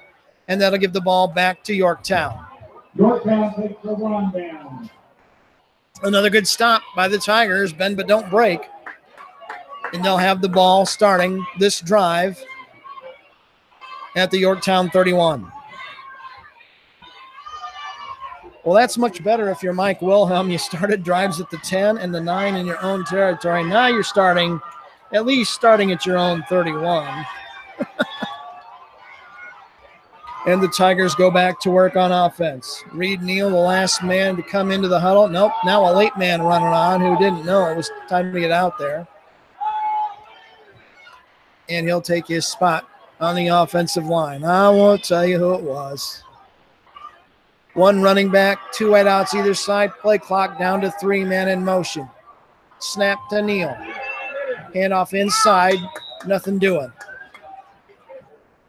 I believe that carry was by Wales. They'll call it a loss of 2. 2nd and 12. Clock is your best friend if you're Yorktown right now. It's moving at 9:50 in the 4th quarter with a 31-9 Yorktown lead on the scoreboard in the southeast corner of the stadium. Neal on 2nd down and long. Going to throw over the middle. It's complete for a short gain to around the 31-yard line. We've got a new player in the game. Give the completion to Matthew Grasso.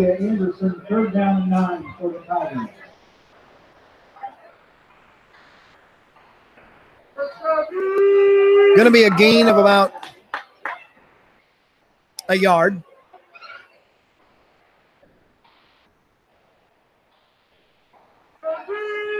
Third down and 11. Neal waiting on the snap. Line of scrimmage, the Yorktown 33. 20 seconds on the play clock. Neal will probably let most of it run down. I'll take the snap now. Fakes the handoff, rolls right, looking back, throws over the middle. It's caught. Are they going to rule it good? They do rule it good. Great catch by Austin Hill at about the 41-yard line.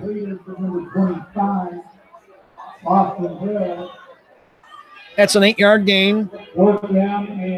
That'll bring up 4th and a fat 2, a short 3, with the ball spotted right on the Yorktown 40-yard line. Probably just going to punt it away if you're Mike Wilhelm. You've got 8:18 to burn before your first W of the year. You're in control of the game at 31-9. They're going to line up as if they're going to go, probably just to try to draw them offside. 3 wide out, and it worked. It worked. Anderson jumped. One of the defensive linemen bought the fake. Wow, you got to feel bad. That was Ontarius Jones who jumped and just couldn't stop himself. A free 5-yard penalty and a free garbage first down for Yorktown at their own 45. That's Yorktown's first down of the second half.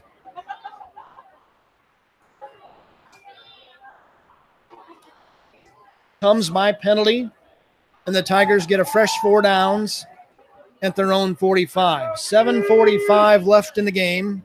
Yorktown 31, Anderson 9. We've had 2 safeties in this game, 1 by each team. On first down, Neal in the pistol, sends his man in motion. He gives it to the motion man. That's Grasso, who loses about 5 yards. Loss of 5 yards, 2nd down and 15. Second and long. Grasso got to carry that time. One of the seniors. No one likes to lose 5 yards, but when all you're doing is chewing up clock, it's all right. You've burned basically 45 seconds here just by taking the ball, running back there, let them tackle you, unpile. Game clock wise, you're under 6:45 now at the next snap. That's all good for Yorktown. Now a dead ball whistle and a timeout taken by Yorktown. Timeout taken by Yorktown. We'll take the break with them. 6:34 left in the game. They might want to stop the clock. They finally do. 6:31 to go in the game. It's Yorktown 31, Anderson 9 on Beaver Media and the Delco Preps channel. Stay right there. There's just one place where students are students first, and athletics are played with purpose and perspective. That place is your local high school. High school sports offer more than the joy of competition. Studies show that student athletes in Indiana are also likely to enjoy greater levels of achievement in other areas of their lives, including academics. High school sports, a winning part of a complete education. This message presented by the Indiana High School Athletic Association and the Indiana Interscholastic Athletic Administrators Association.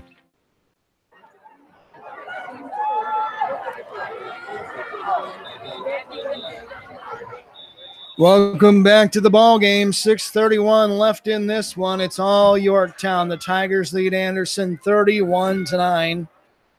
Yorktown built a 24-0 lead early in the game, and they've been in coast mode most of the rest of the game.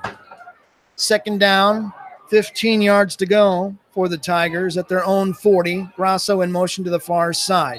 Neal takes the snap. Flag right at the snap, just before it. It's a procedure call against Yorktown. Beep, beep, back them up 5 more.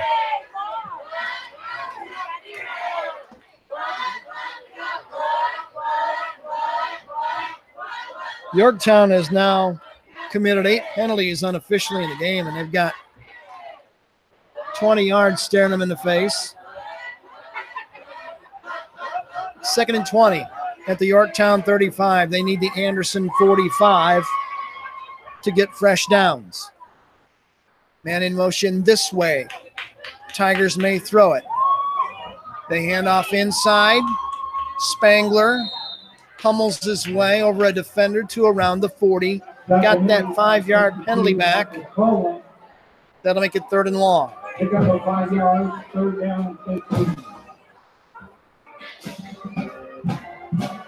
Just the 4th carry of the night for Spangler, unofficially. I've got him 4 carries for a net 3 yards. Tough inside running. Makes it 3rd and 15. We're under 6 minutes to go. We're halfway through the 4th quarter and well on our way to victory number 1 of the year for Yorktown as they lead 31-9. Neal with 1 running back, 2 wideouts either side. Play action. Has time. Slips. Tries to get away. Can't do it. He's sacked. All the way back at the 31-yard line. Anderson managed to get him. He took just a little too long to get rid of the ball. Give the sack to Caden Johnson. Nice play for the Indians. All the way back to the 31. It's a loss of 4.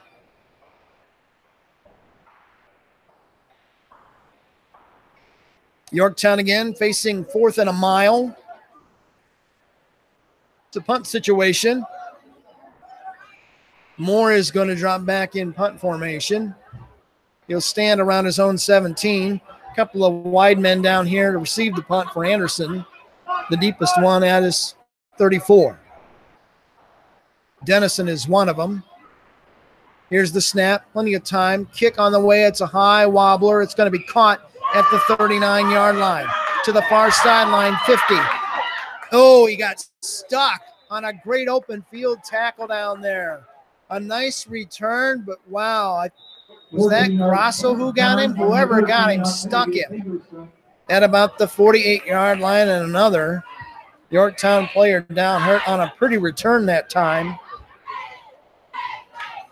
Not sure if that was Foster or Dennison who took it back for Anderson.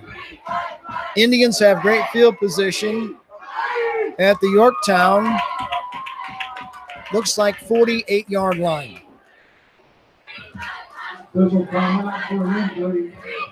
Yorktown player being tended to. Trying to get a number for you. It looks like, and it is, John LaPrade, but he's up, walking it off, probably a cramp. It's hot, muggy tonight. It's the kind of thing that just happens in an August football game. These guys have been going hard all night. A lot of them have been going both ways, and now they're going to let the teams take a little bit of water. We'll keep it right here. We've got 4:36 left in the game. Yorktown is going to win this one and start the year 1-0 again. They lead Anderson 31-9. Last year, Yorktown won on opening night, pitching a shutout against the Indians. We've had some quirky plays in the game. We had a first play from scrimmage touchdown to start the year by Yorktown. We've had 2 safeties, 2 blocked punts. You name it, we've had it. At the Yorktown 48 on first down. Stokes waiting on the snap for Anderson. He's got it. Deep ball. Left side, man, wide open. He can't catch it. Another near miss. Keyshawn Lemon was open, couldn't complete the catch. The ball was right on the money. Should have been a touchdown. It's just incomplete. Future opponents of this Anderson team are going to look at this video and say, you know, he should have had about 3 more touchdowns. Stokes throws a nice ball. He's accurate, along with a strong arm. Clock stops at 4:30 to go. 2nd and 10 at the Yorktown 48. 3 wide outs here near side. Stokes pumps. Now rolls near side. Looks for a man. Says go long. Throws it long down the middle. It's going to be too strong. The ball lands right on the goal line on a ball intended for Octavius Anderson. Make it 3rd and 10. Stokes threw that ball about 50 yards on the fly. Make it 3rd and 10. I would say he's probably capable of throwing it 60 yards at the most on the fly. That's plenty in high school. Make it 3rd and 10 after consecutive incomplete passes. Indians are still sitting on the Yorktown 48. Stokes trying to move them.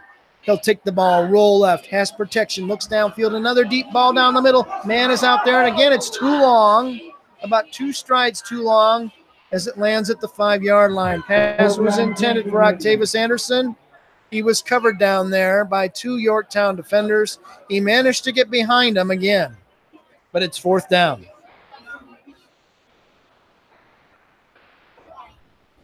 "46 passes thrown tonight by Xander Stokes. And I don't think Anderson is hurt. He's just fatigued from running deep routes. He comes off the field maybe cramping up a little bit. He's doing the Fred Sanford gimp walk. You don't know what Fred Sanford is or the gimp walk? YouTube or Google it. 4th and 10. Indians are going to go for it, trailing by 22 points late in the 4th quarter. Stokes drops a few strides, steps up, wants to throw. He's going to be in trouble. They've got him surrounded. Rolls right by his time, throws, incomplete, nearly intercepted. And that'll give it back to Yorktown. Yorktown takes their run down. 4 straight incomplete passes on that possession for Anderson, and with 4:03 left in the game, Yorktown takes over the ball, leading 31-9. Where will we be next week? I flex my schedule every week, trying to give you the best available game instead of putting it in cement. So I'm not sure yet. If you're not on Twitter already, get there. If you haven't followed me, do it. That's where I'll tell you. On Twitter, at Delco Preps. Early in the week, we'll let you know where we're going. Yorktown will be home with Muncie Central next week. If memory serves me correctly, Delta will be on the road at Eastbrook. Right now, that looks like where we're going, but it's not certain.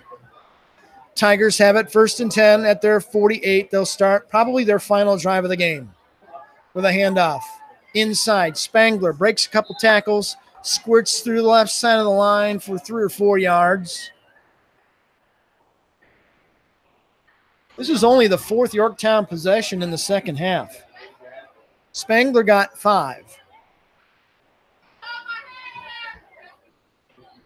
5 carries for him on the night, unofficially in my Growing the Mustache Back book. 2nd and 5 from the Anderson 47. 3 wideouts here near side, 2 in the slot. Neal going to throw it this way on a little wide receiver screen. It's caught, taken upfield to around the 41-yard line. Nice catch that time out here on the right side for Yorktown by Jordan B. Shore.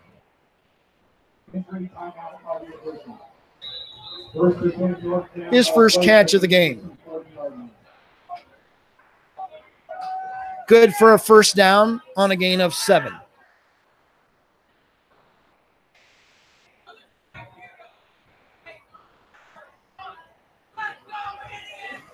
Another Yorktown player down, probably cramping. It's Grasso. They've got him up, and he'll limp across the field to the sideline. Now he's trotting it off.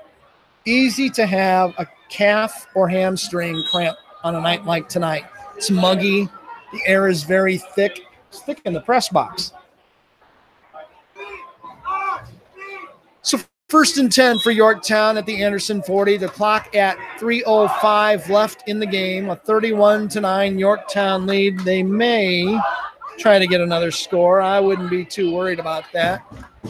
With a 22-point lead, you burn off the clock. Now it's rolling again under 3 minutes as Neal waits on the snap. Long count, play clock under 10. Now Neal calls for the ball. The handoff straight ahead to Spangler, who goes off right side tackle for a couple of yards at the most. 2nd down and 8 for Yorktown. Gain of 2 takes it to the Anderson 39. Neal goes almost to the sideline to talk to Mike Wilhelm and the coaching staff. The junior quarterback has had a fine night. He threw 3 touchdown passes in the first half. Picking up right where Big Brother left off. Reed's a different kind of quarterback, and he's going to be a pretty good player. Already is, but going to be better. Inside handout, Spangler again running straight ahead across the 25, down around the 23-yard line. Make it the 33-yard line. Gain of about 4. That'll make it 3rd and 4. Spangler runs of 4 and 2, have them set up for 3rd and 4 at the Anderson 34-yard line. We're under a minute 40 to play. Yorktown just running out the clock in what's going to be an opening night win. 2 wideouts either side from Neal. As he looks at the play clock, it's down to 10. He'll wait a few more seconds to call for the snap. There it is. He'll hand it off again. This time, a sweep to the right side. We've got a new ball carrier in the game. Zach Carter, who lost yardage. 4th down and 9 for Yorktown. It's a loss of 5.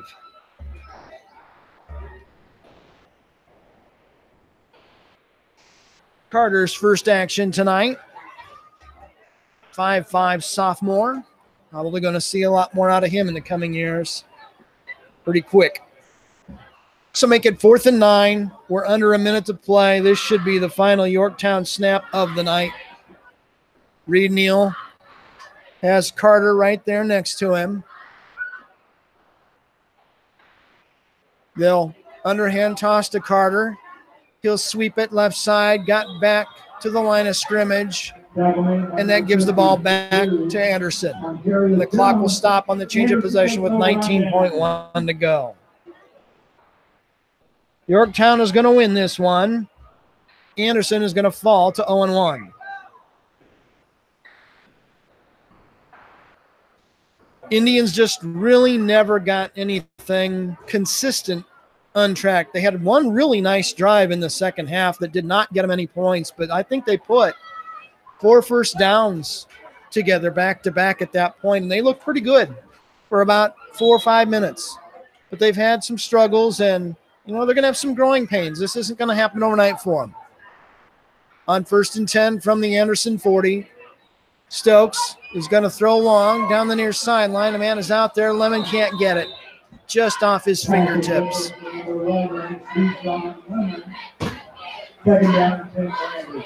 That's 8 straight incomplete passes by Stokes. Anderson's wideouts have been open all night. If they could just make a few more fingertip catches, balls right where they need to be in full stride, they're going to be dangerous. 12.3 left in the game, probably the final play and the final snap of the night, as Stokes will take it on 2nd and 10 at his own 40. He will look to throw. Goes right side this time. A nice sideline route catch by Qualls, who zigzags his way forward. He's got a first down. He's going to go down, and that'll stop the clock if they do it. They're not going to do it. They get him Final score, Yorktown 31, about Anderson 17 9. yards, and that's it. The game's over. Qualls with another catch. I've got him for 15 in the game, but that's going to do it. This one is over on opening night 2018. Yorktown comes away the winner. The final score, Yorktown 31, Anderson 9. We'll be back after a quick break and a quick post-game show to wrap it up. Tigers win. They're going home with the dub after this on Beaver Media and the Delco Preps channel.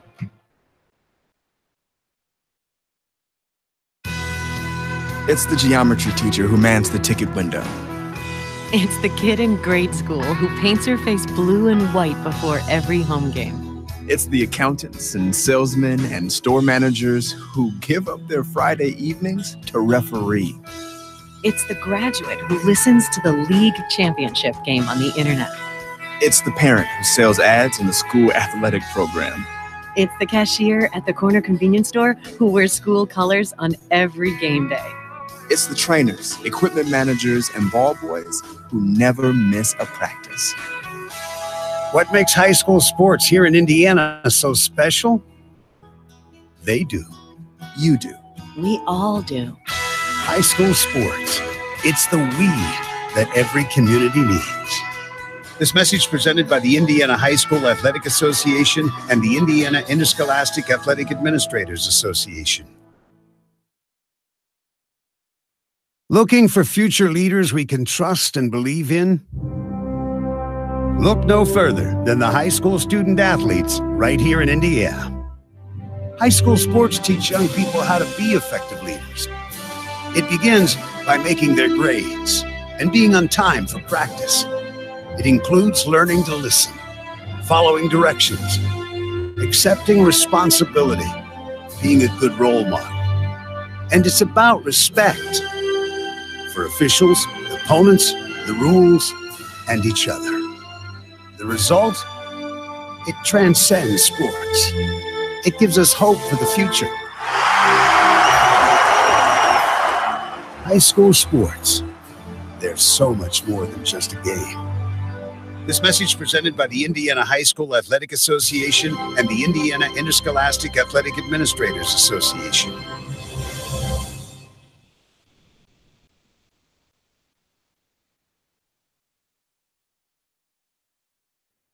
Looking for future leaders we can trust and believe in? Look no further than the high school student athletes right here in Indiana. High school sports teach young people how to be effective leaders. It begins by making their grades and being on time for practice. It includes learning to listen, following directions, accepting responsibility, being a good role model. And it's about respect for officials, opponents, the rules, and each other. The result? It transcends sports. It gives us hope for the future. High school sports. They're so much more than just a game. This message presented by the Indiana High School Athletic Association and the Indiana Interscholastic Athletic Administrators Association. Welcome back to Anderson High School. This one in the books, and it belongs to the Yorktown Tigers as they beat Anderson on opening night by a final of 31-9. Quick recap of the scoring for you. Yorktown put up 3 scores in the first quarter. Their first play of the season from scrimmage at 11:45 of the first quarter on a 57-yard bomb from Reed Neal to Mylan McCowan, and a 2-point run by Hill after a penalty on the kick try made it 8-0 Yorktown. Tigers picked up a safety on a blocked punt that rolled out of the back of the end zone at 4:05 of the first quarter to make it 10-0. 17-0 Yorktown at 3:47 of the first on a 61-yard Hill return of the free kick following the safety. Dulworth added the PAT attempt to make it 17-0. That's where play ended after a quarter. 3 scores in the second quarter, 2 that belonged to Yorktown. They got one at 11:49 of the second period, a 23-yard pass from Neal to, I believe, Stevenson. Dulworth with the kick to make it 24-zip. Anderson finally got on the board at 8:37 of the second period. They got a 10-yard pass for a touchdown from Stokes to Qualls. Xander to Malachi. Qualls added the kick to make it 24-7 at 8:37 of the second quarter. And then just before halftime, 4:21 to go in the second quarter, Yorktown strikes for the final time in the game. A Reed Neal pass of 14 yards to Harris. Dulworth added the kick. They went to the locker rooms at 31-7. Only one score in the second half. It was a safety by Anderson at 24 seconds to go before the end of period number 3. Yorktown was pinned deep in its territory. Neal was in the end zone to throw it. There was a holding penalty called on Yorktown in the end zone, and that gave the safety to Anderson and made it 31-9. But the Indians couldn't get anything else untracked in the evening, and they lose by a final of 31-9. Unofficially, the quarterbacks had pretty good nights tonight. Yorktown unofficially, Reed Neal, 13 out of 18 for 150 yards and 3 touchdowns. You look down at Anderson's night at quarterback. Well, Xander Stokes put on a show. He threw the ball 49 times, completed 26 unofficially for 218, a touchdown, and also an interception that was picked off by Yorktown defensive end Jamarius Evans, who made a nice return out of it. So, good night for Yorktown. Growing pains kind of night for Ron Qualls and his Anderson Indians as they put up an L on opening night. So, Yorktown moves to 1-0. Anderson, 0-1 going into week 2. For Yorktown, it'll be time to hit home in Tiger Drive and that bridge project. Oh, boy. They'll take on Muncie Central at home next week, Yorktown will, with a 7:30 scheduled kickoff. Anderson will be at Pendleton Heights for a 7:30 kickoff a week from tonight. So that'll do it. The final score for the final time in Anderson, Yorktown 31, Anderson 9. For all of us at Beaver Media, I'm Brian Beaver. Thanks for joining us tonight. Check my Twitter feed early next week for news on next week's Flex game. We'll have that for you probably Monday or Tuesday. Until then, have a great night, an even better weekend, and drive safely, everybody. Until next time, so long, everybody.